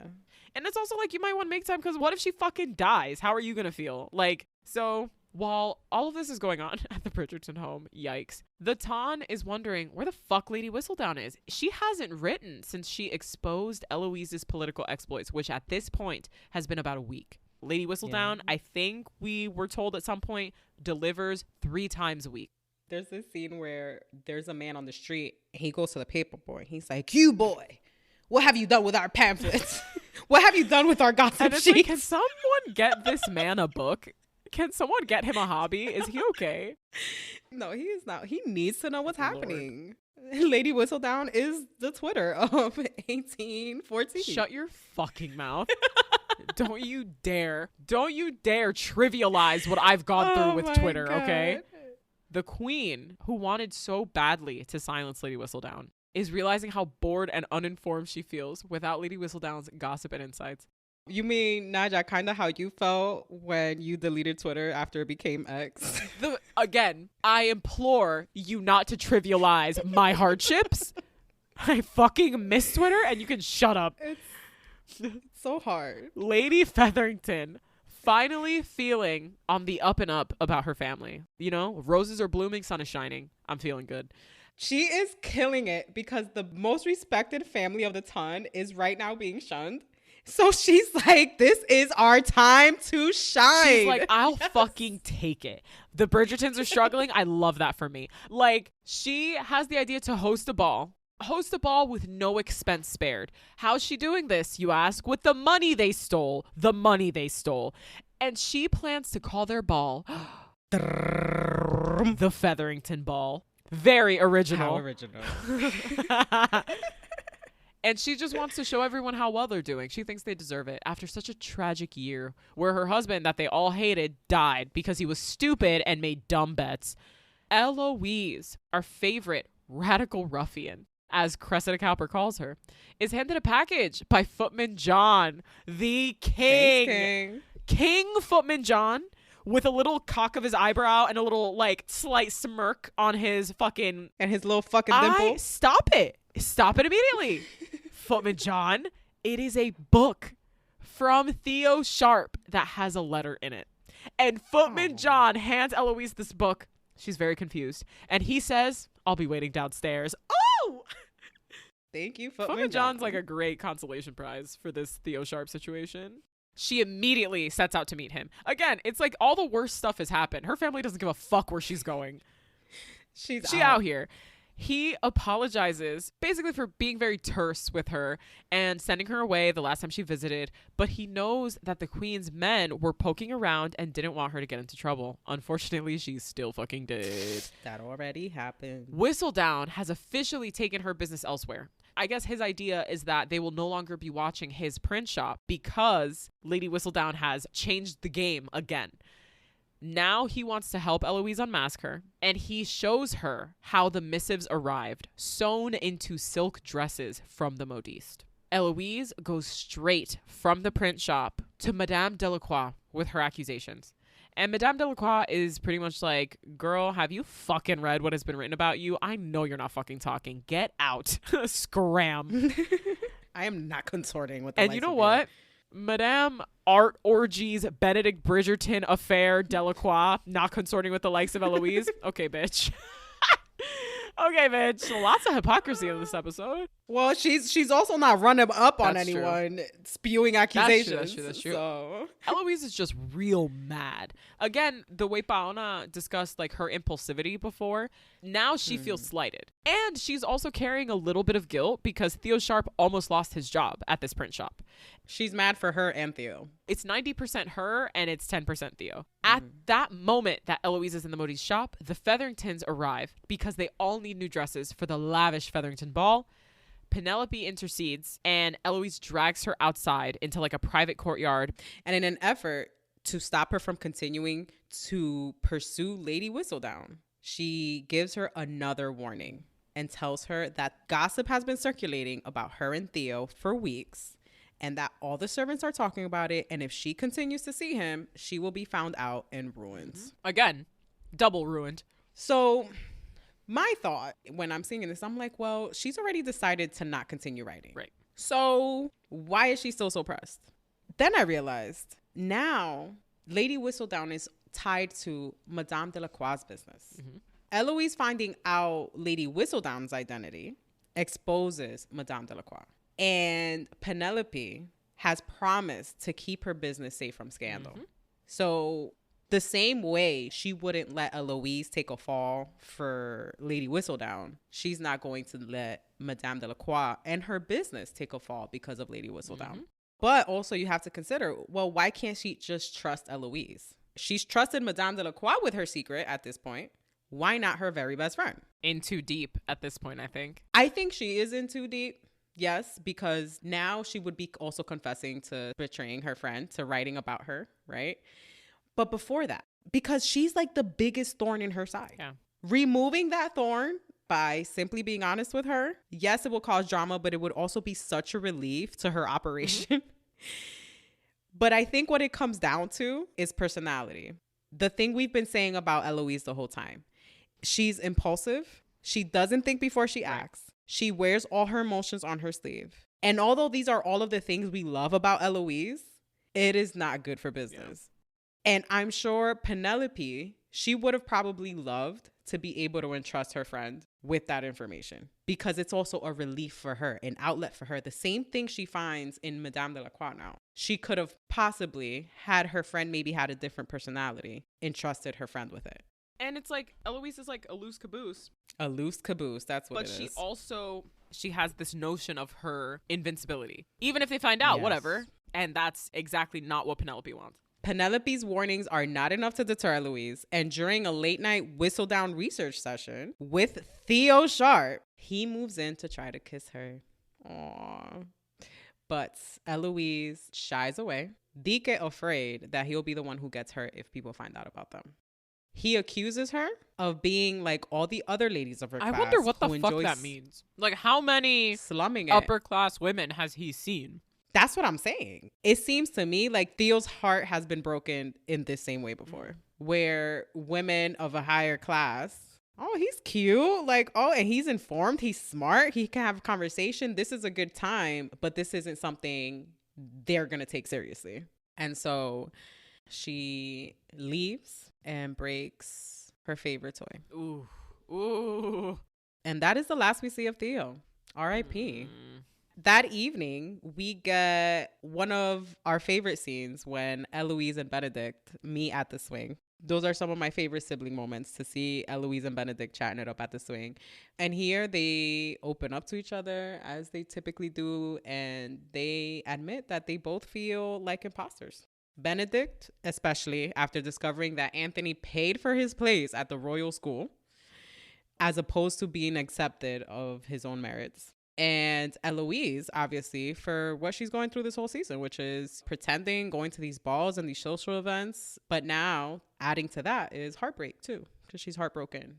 They share this cute moment and kind of decide like they're going to stick together and help each other out through the next ball, which neither of them really want to go to. Back at the Danbury house, after a couple of days, Kate is finally waking up while Edwina is watching over her. This woman wakes up looking like $1,000,000. Meanwhile, it's like 8 p.m. here and like my eyes are still puffy from this morning. And in true Kate fashion, as soon as she wakes up, she immediately starts apologizing for inconveniencing everyone with her fall. Okay, Kate, we get it. You're selfless. Go back to sleep. Take a nap. And her immediate second thought, however, is of Anthony. Has Anthony come by to see me? And Lady Danbury tells her of his heroic rescue, but she's immediately disappointed when she learns that he hasn't been back to visit her since. Can I ask why this is so significant that he hasn't been back? Like, I guess to her would have meant that he cares. And I'm like, he rescued you. He saved your life. And then maybe to her, she's like, well, that's a gentlemanly thing to do. Like, what was he going to do? Let me die? Of course he's got to save my life. I think would have signified for her was like, okay, but did he come back and sit by my bedside? Does he care about me?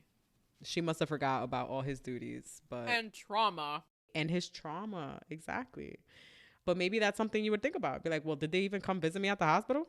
I'd think about it. When Violet gets the news, she immediately tells Anthony. I cried when I watched this scene in the show because the way this man immediately dissolves into tears can make a grown man cry. And I did cry. I am a grown man. What's that meme that says the eldest daughters are the man of the house? Something like that. Because as he's going through a million papers, Viscounting, settling all the accounts, Violet walks in and all she does is call his name. And just by the tone that she says, Anthony, he lets out this breath when he asks, she's awake. Like he had been holding his breath for all week. He puts down all the papers and then just puts his head in his hand and quietly starts sobbing. This is such good Jonathan Bailey. You cannot convince me otherwise. No. This is all Jonathan Bailey. Like the way he acts out this scene with the subtleties in his eyes, just by the micro expressions in his face. Like I cried like a baby. He does this thing as Anthony where he like shows tension by rolling his jaw and not speaking. Mm-hmm. And he's doing that even as he's like trying to not cry. Yeah. I love it. Violet, realizing his pain, apologizes for everything that he's had to witnessing his father, witnessing Kate go through this accident, and for everything that she put him through after Edmund died. And then Anthony gets me again when he painfully expresses, like, I don't think I can go see her. And then Violet assures him with letting him know that even though she knows how it ends for Edmund and she knows how painful it was to have lost him, she would choose her life with him every time because true love is worth it. If she knew that she had to endure that same pain to live with him another 10 years, she would go back and do that. And so then she insists, do not lose her. You cannot lose her. And they both cry and hold each other's hands. You know, it's such a lovely moment of support and grief that they share as mother and son, right? And she's helping him through this moment. He never got that when his dad died the first time around. He just had to dive in. He just had to bury it. He never got that support with his grief. I mean, Violet's trying to make up for it now, but it's a little and it's late. Either that afternoon or the following day, Anthony shows up to the Danbury house to visit Kate and brings her tulips. Can I call back to something in season 1? After the whole debacle with Burbrook, Violet is in the drawing room embroidering tulips when she's talking to Anthony about the Duke and Daphne. And she turns to him and says, tulips signify passion. Perhaps your wife would like the same. And in that moment, she says it pretty much to get him off her back, because she knows any mention of him having a wife at that time was enough for him to be like, okay, bye. And yes, he turns around and leaves. And look at that. 1 year later, he's bringing Kate tulips.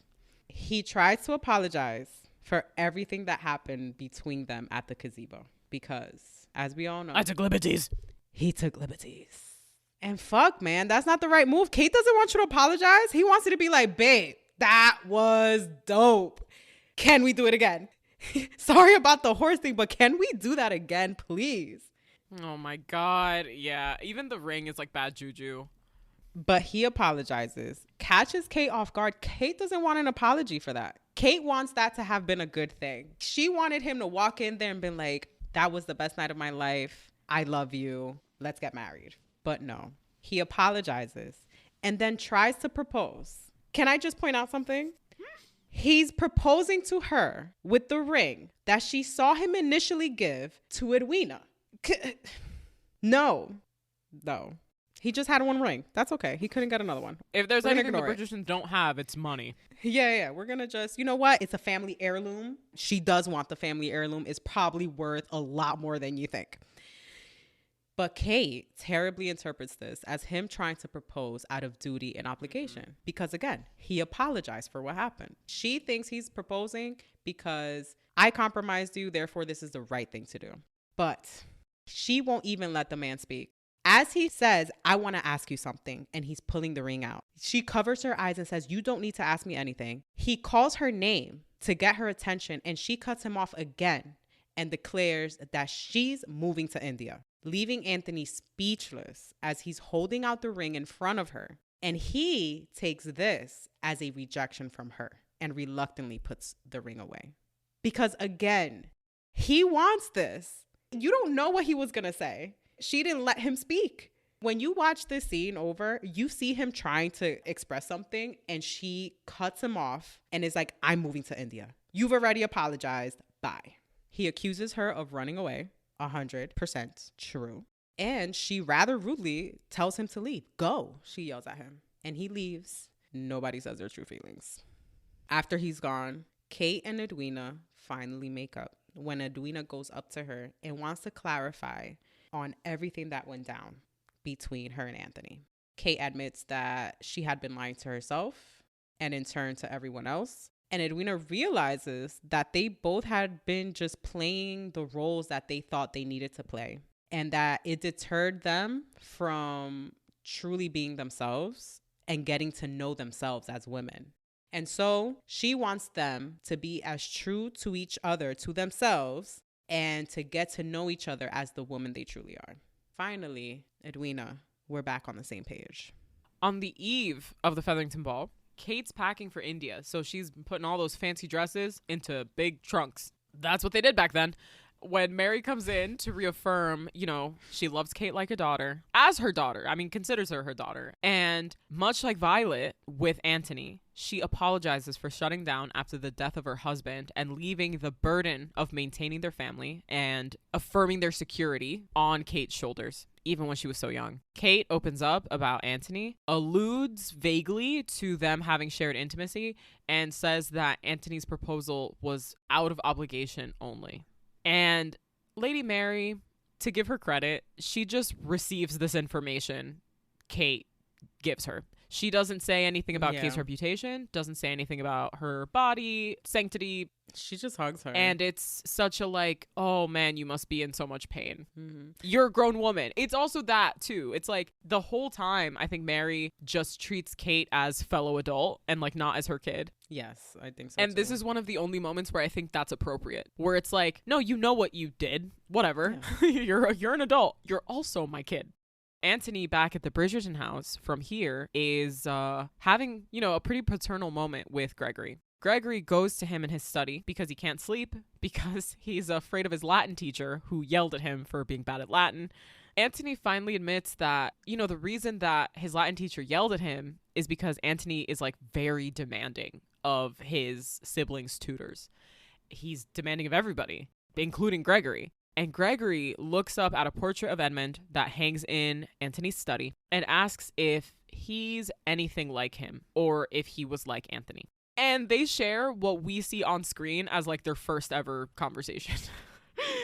It is like their first real conversation between the oldest son and the youngest son of Edmund. Because even though it's not mentioned explicitly, you get the sense that Anthony just avoids talking about Edmund. And so I feel like Gregory even asking him like what was he like, the fact that he's like 12 and hasn't heard more about what their father was like kind of says a lot. Anthony hugs him, which is cute because he's not touchy-feely, and says they both share some of his qualities because he could have been serious like Anthony when it came to like business and viscounting, but also playful and a prankster like Gregory. Look at Edmund Bridgerton, containing multitudes like us all. Most importantly, he was courageous and not afraid to fight for his family and everything else. And this is kind of going back to something that Daphne says when she pleads with Anthony to fight for the family he wants. And Anthony replies with, I fight for the family I have. Now it's kind of like he's internally coming to the conclusion of, I need to fight for the things that I want. Because the way he says it, he says he fought for his family and everything else too. He can see that as I can fight for my family. I can do this for my family and also for myself.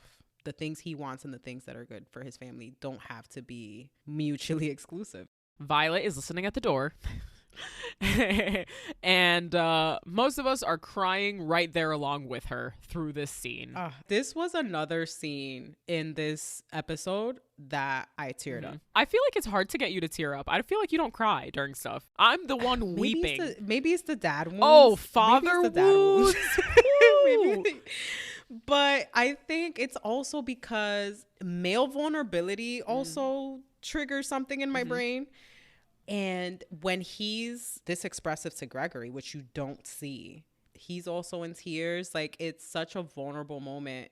It was moving to see them share this moment. Yeah, this season is a real roller coaster for the father wound gang, because oh wow, they give us a lot of material.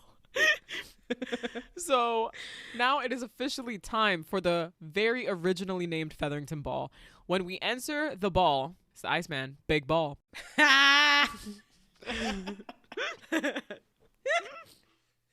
You're such an idiot.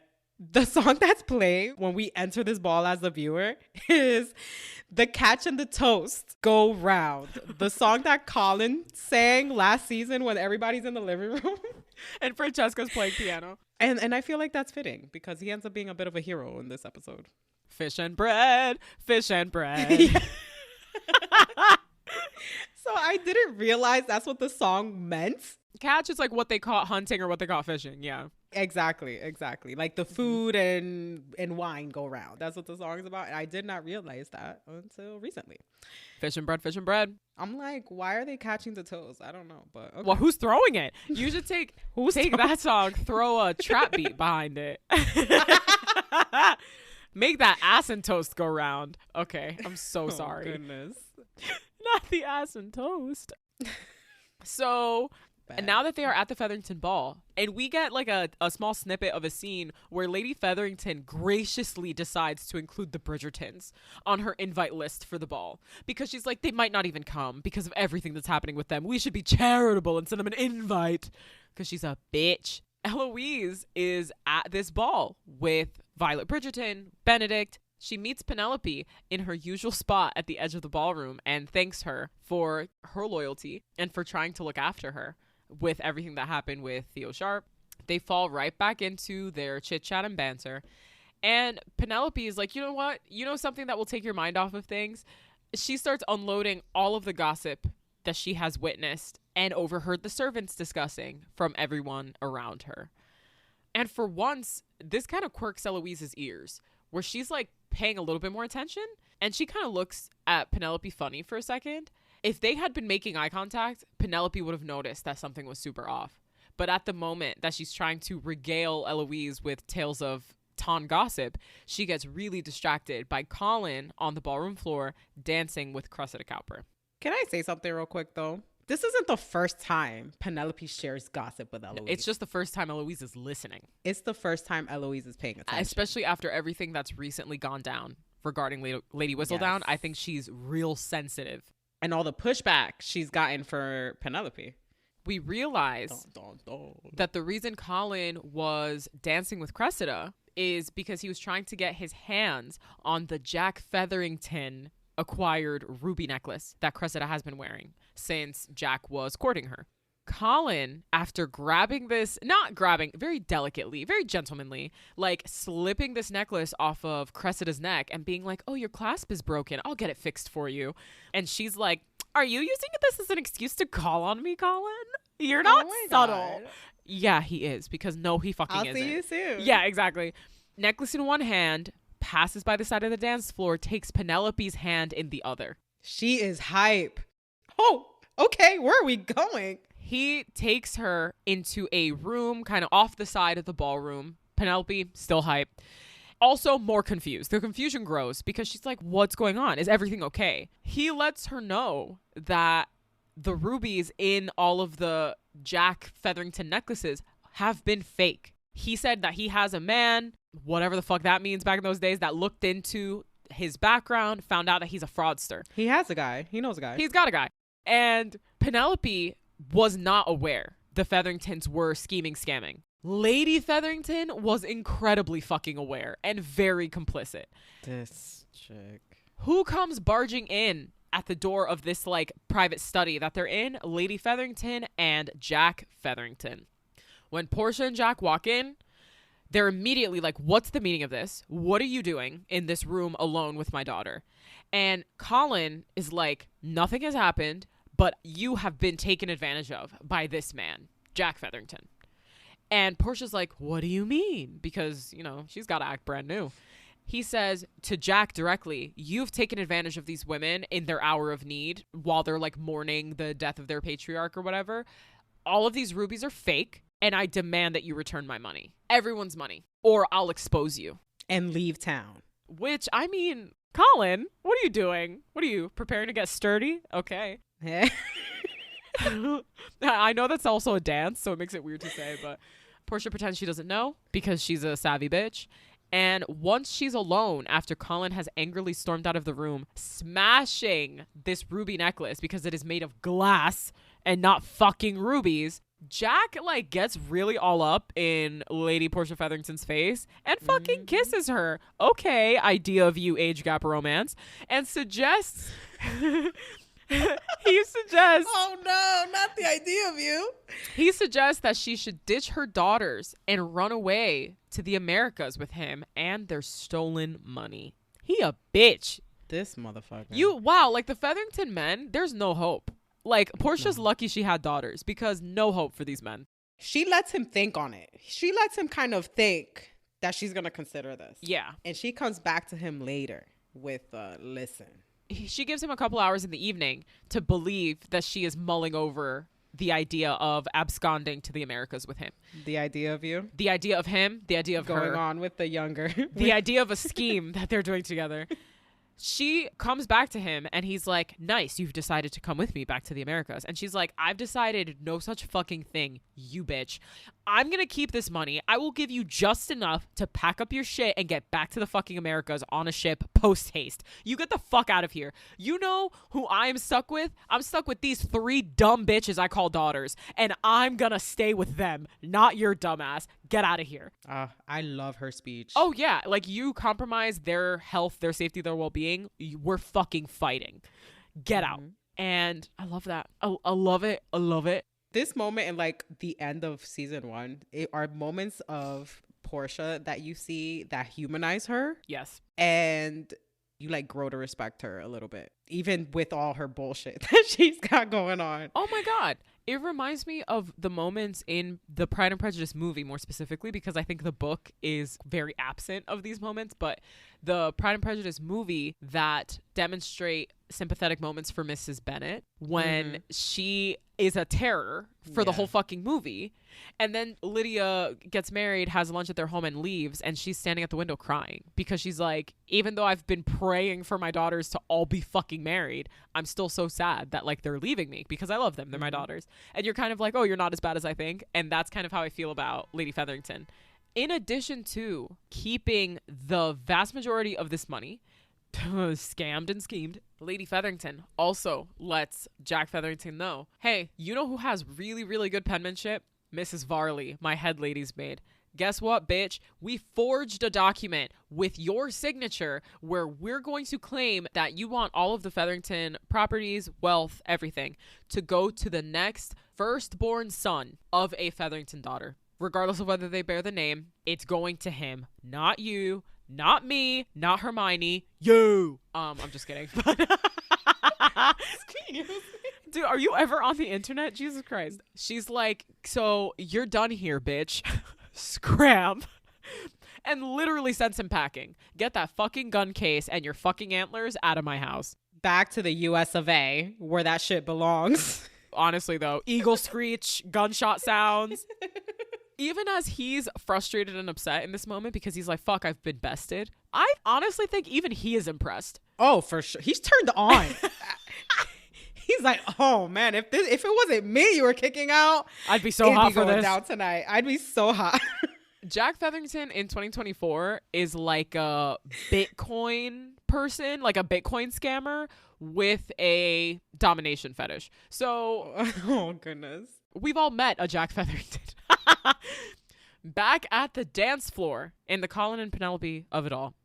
Colin, after their success in exposing Jack Featherington to Lady Featherington, takes Penelope for a dance. This is cute. I feel like they've been doing this all fucking season. They tell each other how special they are to each other, how much they value each other's friendship. And Colin even says that he's always going to protect her. Which is very sweet. Aww. And Penelope's on the fucking moon. She's so happy. There's some pollen in the air. A group of some young men of the ton around Colin's age, his brother's age, they're contemporaries. Yeah, like Lord Fife in the group. Are on the dance floor and just watching them, eyeing them a bit, intrigued. The Sharmas walk into this ball. Everyone is aghast. Aghast, I say. Kate is wearing this like stunning orange. It's just like she's got this amazing skin color, honestly, and so many fucking colors look good on it.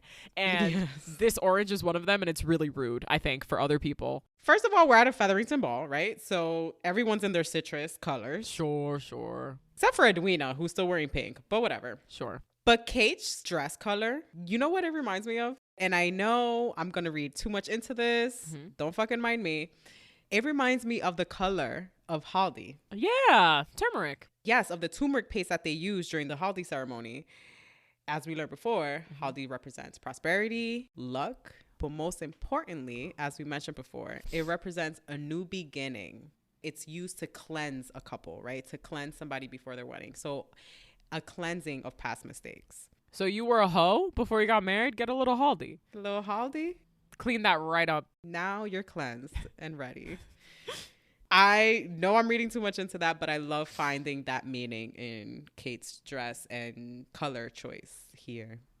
Something cute that happens here is Edwina convinces Kate to dance with her on the dance floor, which is, you know, something that's like just not really done, right? Like it's men and women dancing.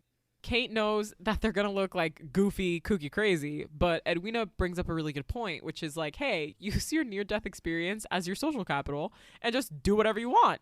You almost died from a blow to the head. Who's going to judge you? And whoever does judge you is a terrible person.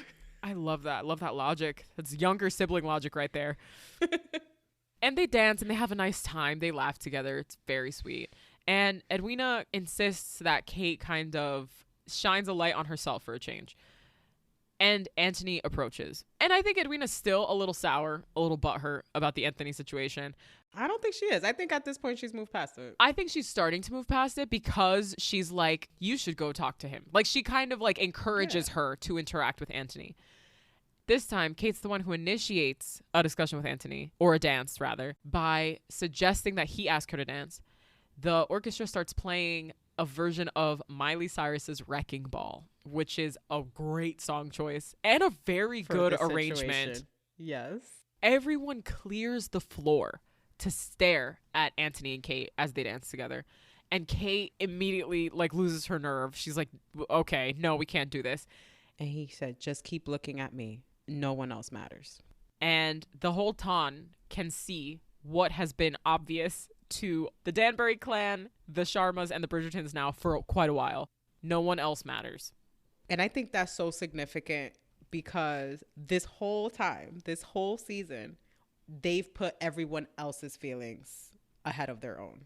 So this is a moment where, one, Anthony's telling her to calm her down. Don't worry about what anybody else is saying. No one else matters. Let's just worry about us. Nothing matters. And people at the edge of the dance floor who are refusing to share the dance floor with them are starting to whisper and be a little bitchy. Who is in attendance at this ball that we haven't mentioned yet? Queen Charlotte, gracing the Featherington ball with her presence. Lady Featherington almost fucking fainted.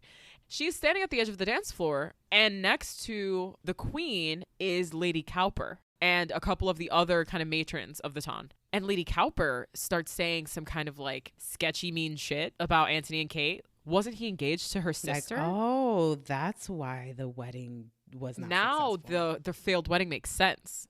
And of course, she's next to the queen who doesn't really have like skin in the game, but it was a wedding she insisted on throwing and it failed. And she has tenderness for Edwina and an interest in protecting her because Edwina saw the actual behavior of the king. Mm-hmm. And so to her, Edwina's discretion is very valuable. I'm not saying that's the only reason she would like to protect Edwina. I think Edwina's like a very endearing, charming, like good person.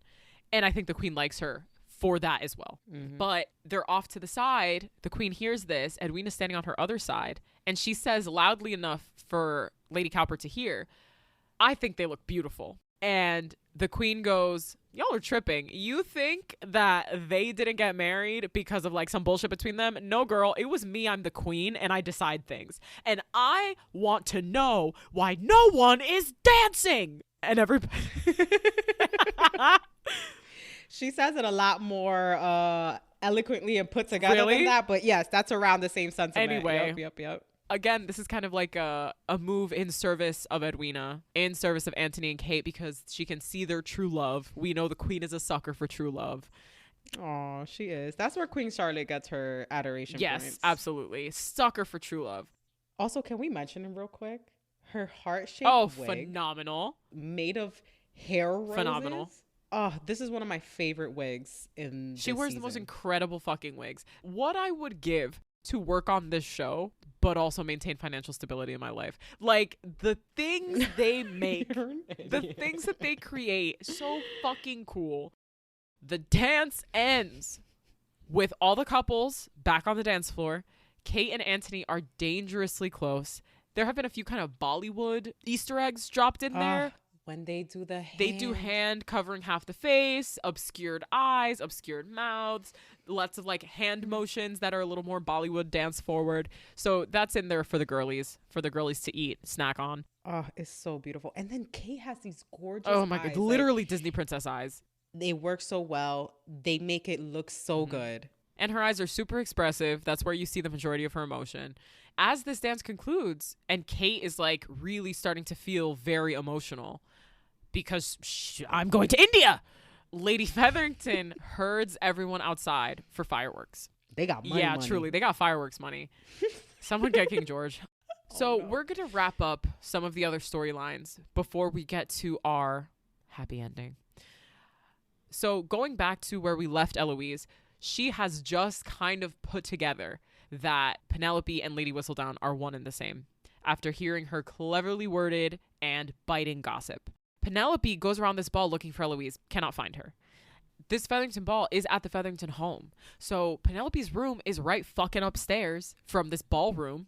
In her pursuit of Eloise, Penelope ends up running upstairs to her room to grab something. Who the fuck is in her room? Eloise. What does her room look like? Like a robber has been through it, accompanied by a tornado. Eloise has torn her room apart and has found Penelope's secret stash of Lady Whistledown money. Yikes. This is all bad, and it bums us out. And then she starts asking her, where's this money from? Like, bitch, why you counting my pocket?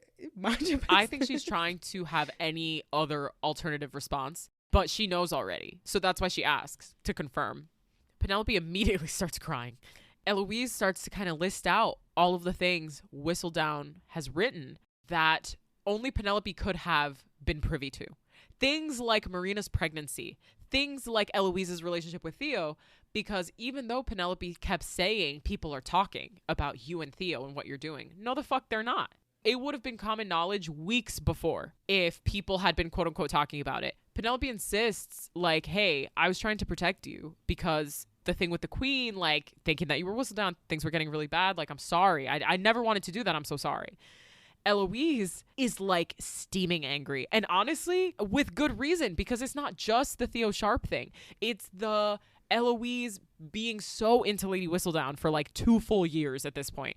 It's the thing that happened with Marina and Colin. Everything that feels like it was self-serving for Penelope as far as Lady Whistledown is like starting to click into place, and Eloise is just getting like angrier and angrier.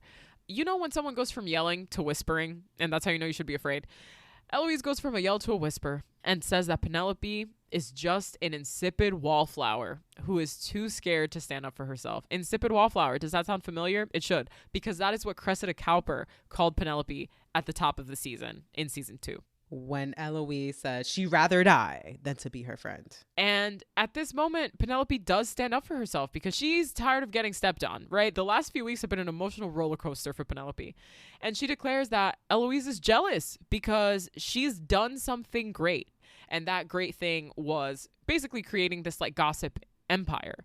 Eloise is like, you're gross and pathetic, and I never want to speak to you again. But she's right, though. Because everything Eloise talks about, all of the she wants to do and and what Penelope says to her is, all this shit you talk, what have you done? And it sucks. I'm not saying that she's lying. I'm saying like Eloise's anger is also super valid. Oh, for sure. Sure, she feels betrayed. She feels betrayed and she's been lied to. And something else that she brings up when she's having this angry tirade against Penelope is like, I ended my relationship with Theo Sharp because of what you said. Yeah. This person that I like to spend time with, that I share similar ideas with, and like maybe I'm attracted to. We have not decided if Eloise is queer. Like, now I can't see him anymore. And like, that sucks. Like, that's something that has caused me pain. Again, it's like a little bit of that like immature selfishness. But because Penelope had this information of Eloise being interested in this person, so I think it like double hurts of like, you knew. She used her personal information. I mean, is it really different than writing about gossip about other people? No, it's just that it's Eloise now. So I also see it as like, you know, yeah, you're mad because it's you now, but you were enjoying it when it was other people. Right. Also, as the queen said that she noticed, Eloise is never mentioned in the paper. The only reason Penelope resorted to write about her was to get the queen off of her back. The only reason Penelope wrote about Marina and Colin was for Colin's well-being, essentially. Not to be lied to, not to be betrayed. So, yes, she went about it in a way that reads like betrayal, but both were done in protection of them. And I think that that's what Eloise has yet to realize, maybe. Like, she's still angry because it does feel like it tastes a lot like betrayal and lies. Yes, that's definitely what it is. You have to take into consideration her motives, I think. I don't know. I mean, maybe she could have trusted her friend earlier on. Maybe she didn't need to lie to her for that long. We'll see. So another devastating blow to Penelope this same evening. After her interaction with Eloise, so her emotions are raw. She's like really struggling. Eloise has stormed out of her room. Penelope is trying to go after her, trying to find her again. But she wants her to understand. Yeah, and I think she also wants another opportunity to like have that interaction that they just had, because I think they both said some really fucked up stuff. And here's another thing I just want to add. She maybe went about doing it the wrong way, but she tried time and time again, 10 different ways to dissuade Eloise and to dissuade Marina. Both times. And yeah, sure, when that didn't work, she resorted to writing about their shit on Lady Whistledown and exposing their life. So, yes, it is fucked up. It is fucked up on both She sides. literally used the power of the pen. Power of being pen. Penelope Featherington. And as Penelope's like searching around the ball trying to find Eloise to resume this awful conversation, she ends up behind Colin and that same group of shitty young men of the ton, including Lord Fife, as they kind of ask him in a joking way, like, oh, hey, we saw you dancing with Penelope Featherington. What's up? What's up? Colin says, never in a million years would I court Penelope Featherington. He didn't need to say all that. No, he really didn't. All he needed to say was no. No, we're just friends. Or, haha, I'm not ready to court. Any other thing, any other way, still expressing the same idea. He didn't need to say all that. Methinks thou doth protest too much, okay? Because why'd it have to be a million years? I don't know. That was like kind of a lot. And poor Penelope. we don't know if he's trying to stunt in front of his friends or if he like really meant it, right? Like, because he sees their friendship in a certain light or whatever. But he definitely wouldn't have said that to her face. He wouldn't have said that had he known she was listening. He says it. No. She hears it. She runs away weeping. We are going to get back over to Anthony and Kate. Everybody's walking outside for these fireworks. And Kate has like run away from him, right? She's caught up in emotion. He's out looking for her. He's like, I need to fucking find her, right? Like this shit needs to like end. He comes across Benedict, who has also been at this ball. Benedict lets him know, hey, I quit the academy. It's acknowledged between the two of them that Anthony paid for his place at the academy rather than Benedict just getting outright accepted. And Benedict is really upset. But because he's Benedict and he's such a good guy, he's like, I know that it's the way that you care. Like, I know the way that you care about people, it's different, but I'm leaving the academy. I just don't think I'm good enough. I couldn't get in on my own merits, or so he thinks. Anthony's just kind of like, Benedict, no, I was fucking wrong. Like, I was wrong and I've been mean to you and you should do whatever you fucking want. You're really talented at art and lots of other stuff. Do whatever you want. Like, don't listen to me. I'm annoying. Well, no, and he even says, I paid for it because you're good. Yes. I paid for it for a reason. Like, I paid for it because I believe in you, pretty much. Right. I wouldn't have done that if I didn't think you were not capable. Exactly. And it's like, and I want you to be happy, and this is a thing that makes you happy. And Benedict just kind of like very, very sadly just pats him on the shoulder, and he's like, all right, good night. Like, good night, brother. And Anthony's like, great, I failed again. I am failing left and fucking right. Jesus. Oh, man. This is when you start to feel like, damn, Anthony, you can't catch a fucking break. He can't catch a break. Nothing's working out. He's searching for Kate, finds her in a secluded section of the Featherington Gardens, where she is like just standing like an NPC waiting for someone to tap her so she turns around. And she's like emotional in the gorgeous orange dress. She's wearing a tiara. Her hair is like half up, half down. Like, she looks so fucking stunning. Anthony comes up to her. This is the fucking confession we wanted. This is what we wanted when she was like half comatose, laid up in that fucking bed. I've loved you from the first moment I saw you that morning, horseback riding in the park. I've never met anyone like you. You're so annoying and I love you so much. Like, it's so much more emotion than we have ever seen Anthony express. Even with like the whole Sienna Rosso thing, season 1, this is like his love. He's like, and I know you feel it because I feel it. And he like puts his hand over his heart. Hand over his heart. It's so sweet. Oh, and something I love that he says is, you don't have to accept it or embrace it. Knowing you probably won't allow it, but you have to know it. Yes. In your heart, because I know it and I feel it. It's so sweet. And he flat out goes, I love you. And she answers with, I love you too. Oh, finally. So cute. He proposes again, right? He's like, I want you to be my wife so that we're together every day or some shit like that. I want a life that suits us both. I know I am imperfect, but I will humble myself before you. Woo! Anthony humble, because I cannot imagine my life without you. And that is why I wish to marry you. So he's reassuring her. These are the reasons I want to marry you. Not because of obligation, not because of duty, not because I compromised you. And she tells him, you know there will never be a day where you do not vex me. And this man just says the most simple sentence, is that of promise, Katharni Sharma. And the use of her full name must have had the same effect on her as it did on all of us, because fireworks go off right at that moment. Literally fireworks go off. I love it. And they kiss and make up. And she says, yes, that is a promise. Which is, that's the best. I mean, who could hope for a better ending for only these two characters than that? For the first time, they're seeing eye to eye. Yeah, okay. Final voiceover of the season goes to Penelope. We see her in her ransacked room picking up her quill. You know, Lady Whistledown, she's not gone for long. She'll be back, She's baby. back, baby. We see Colin arriving at Will Mondrich's gentleman's club. Very empty, sad-looking gentleman's club with like one guy in the corner. Colin comes in and apologizes. Colin explains to Will Mondrich that he had to, you know, behave the way that he did because he needed to trick Lord Featherington into trusting him so that he could, quote unquote, make that investment and learn more about his business and then expose him to the ton. As he's apologizing to Will Mondrich, says something like, I hope this is a good apology. And then like 10 dudes come in behind Colin to light up this fucking bar, gentleman's club, that has been empty all night. And Alice, Will Mondrich's wife, turns to him and goes, you better start serving some drinks. Mm-hmm. Like, we have a bar to tend. Roll up them sleeves. Yes. We got work to do. We've got customers. Oh. And I love them as a couple. I'm excited to see more of them in season 3. Same. I feel like they're going to be a bigger part of season 3, and I'm very intrigued without the Duke of Hastings to see why. Like, to see how they stay relevant to the ton. Yes.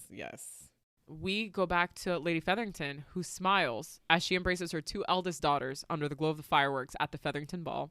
Penelope is nowhere to be found because she's in her fucking room, not there. How does no one notice that she's not there? Whatever. They don't care about Penelope. It makes me so mad. Fuck, man. We see Eloise in her bedroom at Bridgerton House crying, watching the fireworks from her window. The Queen at the Featherington Ball stands tall, presiding over everything, as always. And the Lady Whistledown, Julie Andrews voiceover returns as Penelope goes back to writing the next installment of Lady Whistledown. She ain't retired, yo. She just took a little break.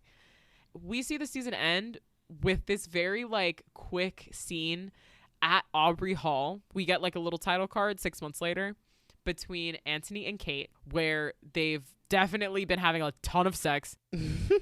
Get dressed, go downstairs to meet his family.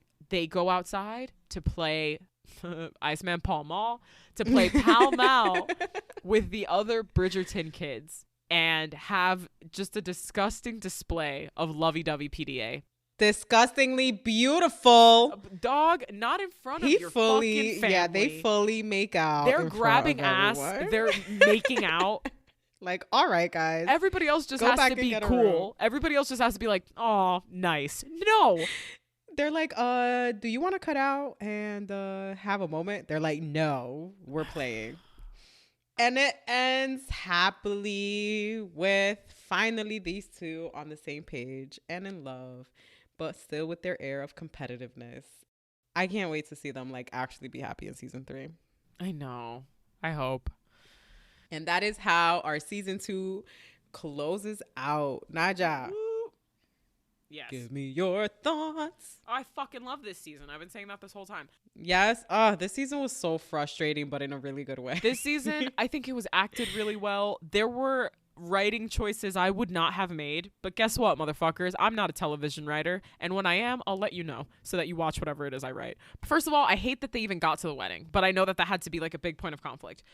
After the wedding, every single plot point that was meant to be an obstacle to Kate and Anthony's love felt really contrived. The enmity between the sisters due to Anthony and Edwina not working out, I hated. Again, we've said it so many times, but 2 sisters being that close, but that unaware of each other's wants and needs doesn't feel authentic to me. But whatever. Those are my big things. Everything, production, visually, costume, color, music, flawless choices. Hair and makeup, flawless choices. These people look so fucking good. And everything is done with so much thought and so much care. It's crafted so well. Their green screen, ooh, miles ahead of Red, White, and Royal Blue, baby. Oh, shut up. Always gotta shade bring it. that up. I gotta shade it. Oh, man. What's your favorite episode Oh, of season 2? of season 2? Honestly, my favorite episode is Hearts and Flowers Ball at Aubrey Hall. Ah, that's a good episode. That's episode 4. And that's Why Do You Dislike Me So? That one. Yeah. Oh, that is also such a good part. so good. You know what? Every part where Anthony breathes into Kate's face is my favorite part. I hope he was chewing gum and eating mints. I'm sure he was. 'Cause he seems very considerate. He seems very considerate and very handsome. So, it'll be fine. I don't know that I can pick a favorite. I think episode, I can maybe pick a favorite episode. And I think that would be episode 4, Victory, where they're out on the hunt. Yep. And they have the ball. Yeah, that's my favorite episode. That's the most charged episode. What plot lines or things are you hoping will carry through to season 3, or that you're hoping to see more of in season 3? I definitely want to see more of Will Mondrich and Alice Mondrich. I think they're just interesting as like people who are Ton adjacent, but not the Ton. I would like to see a little bit more queerness in season 3. Right? We had Henry Granville and like Lord Weatherby or whatever. I feel like you didn't see any of that in season 2. There was no follow-up on that. Yeah. No follow-up on that. Nope. Queer representation really at all. Right. In season 2. I know Theo Sharp's plotline is terminated, right? Like I know he's not back, but that would have been my wish to see, because I know it's like he and Eloise are not endgame. I would have just wanted to see like Eloise from a carriage making eye contact with Theo Sharp and both of them are sad. And I want to see that happen at least once. You want to see the heartbreak. Oh, I see you. Yes. Oh, I see where you're I at. want to see that happen at least once because course. I want the reconfirmation of both of them having feelings for each other. Oh, that would be sad. Yeah. That would be sad, but I think it would be good to see that too. Book or show, Paola? Oh, show 100%. This book, I do not like The Viscount Who Loves Me as a book. I heavily disliked it. The show 100%. Agree. Same. Very same. The show 100%. On a scale from 1 to ardently admire and love, this season for me is an 8 out of 10. There's good yearning. There's a lot of good yearning. It's a good slow burn. Great chemistry. Good writing. Good chemistry, good dialogue, good themes, all the underlying themes that we've, mentioned. Yeah, overall, I would say an 8 out of 10. This is a rewatchable season for me for sure because it doesn't have as much sex, so I can rewatch it more often. I get that. I've come to really love the dialogue and the exchanges between Anthony and Kate for sure. I mean, and we get a little sprinkle of generational trauma in there, and you got me roped in for sure. Father wound? Call me. Man, you know what? Yeah, this one's the big one on father wounds for sure. Call me. I'm right there with you. Is there a father wound? Great. Let's wrap this up. We're running out of time, guys. I could talk about this forever. We literally have run out of time. We're going to have to touch base again in our next installment of Springerton when we're finally discussing episodes 1 through 4 of season 3. The week after it comes out. I can't fucking wait. We're both hype. Like, we're both incredibly hype. My husband is hype.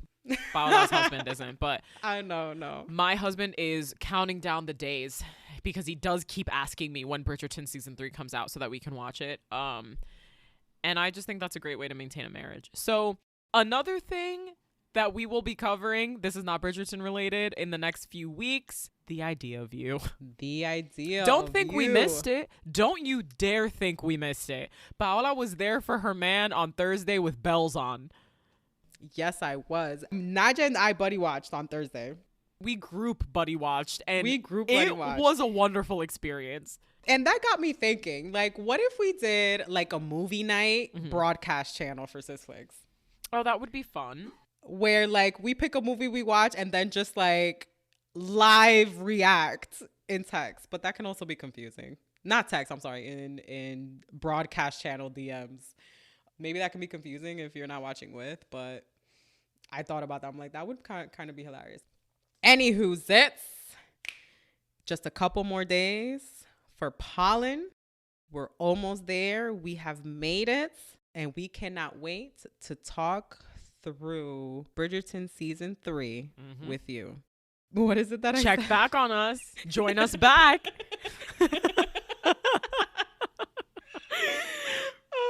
So we can break down pollen. Hopefully we'll get to see Peneloise again.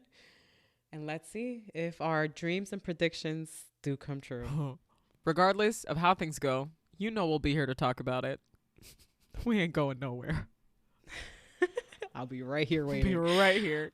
So, sisters, thank you so much for listening.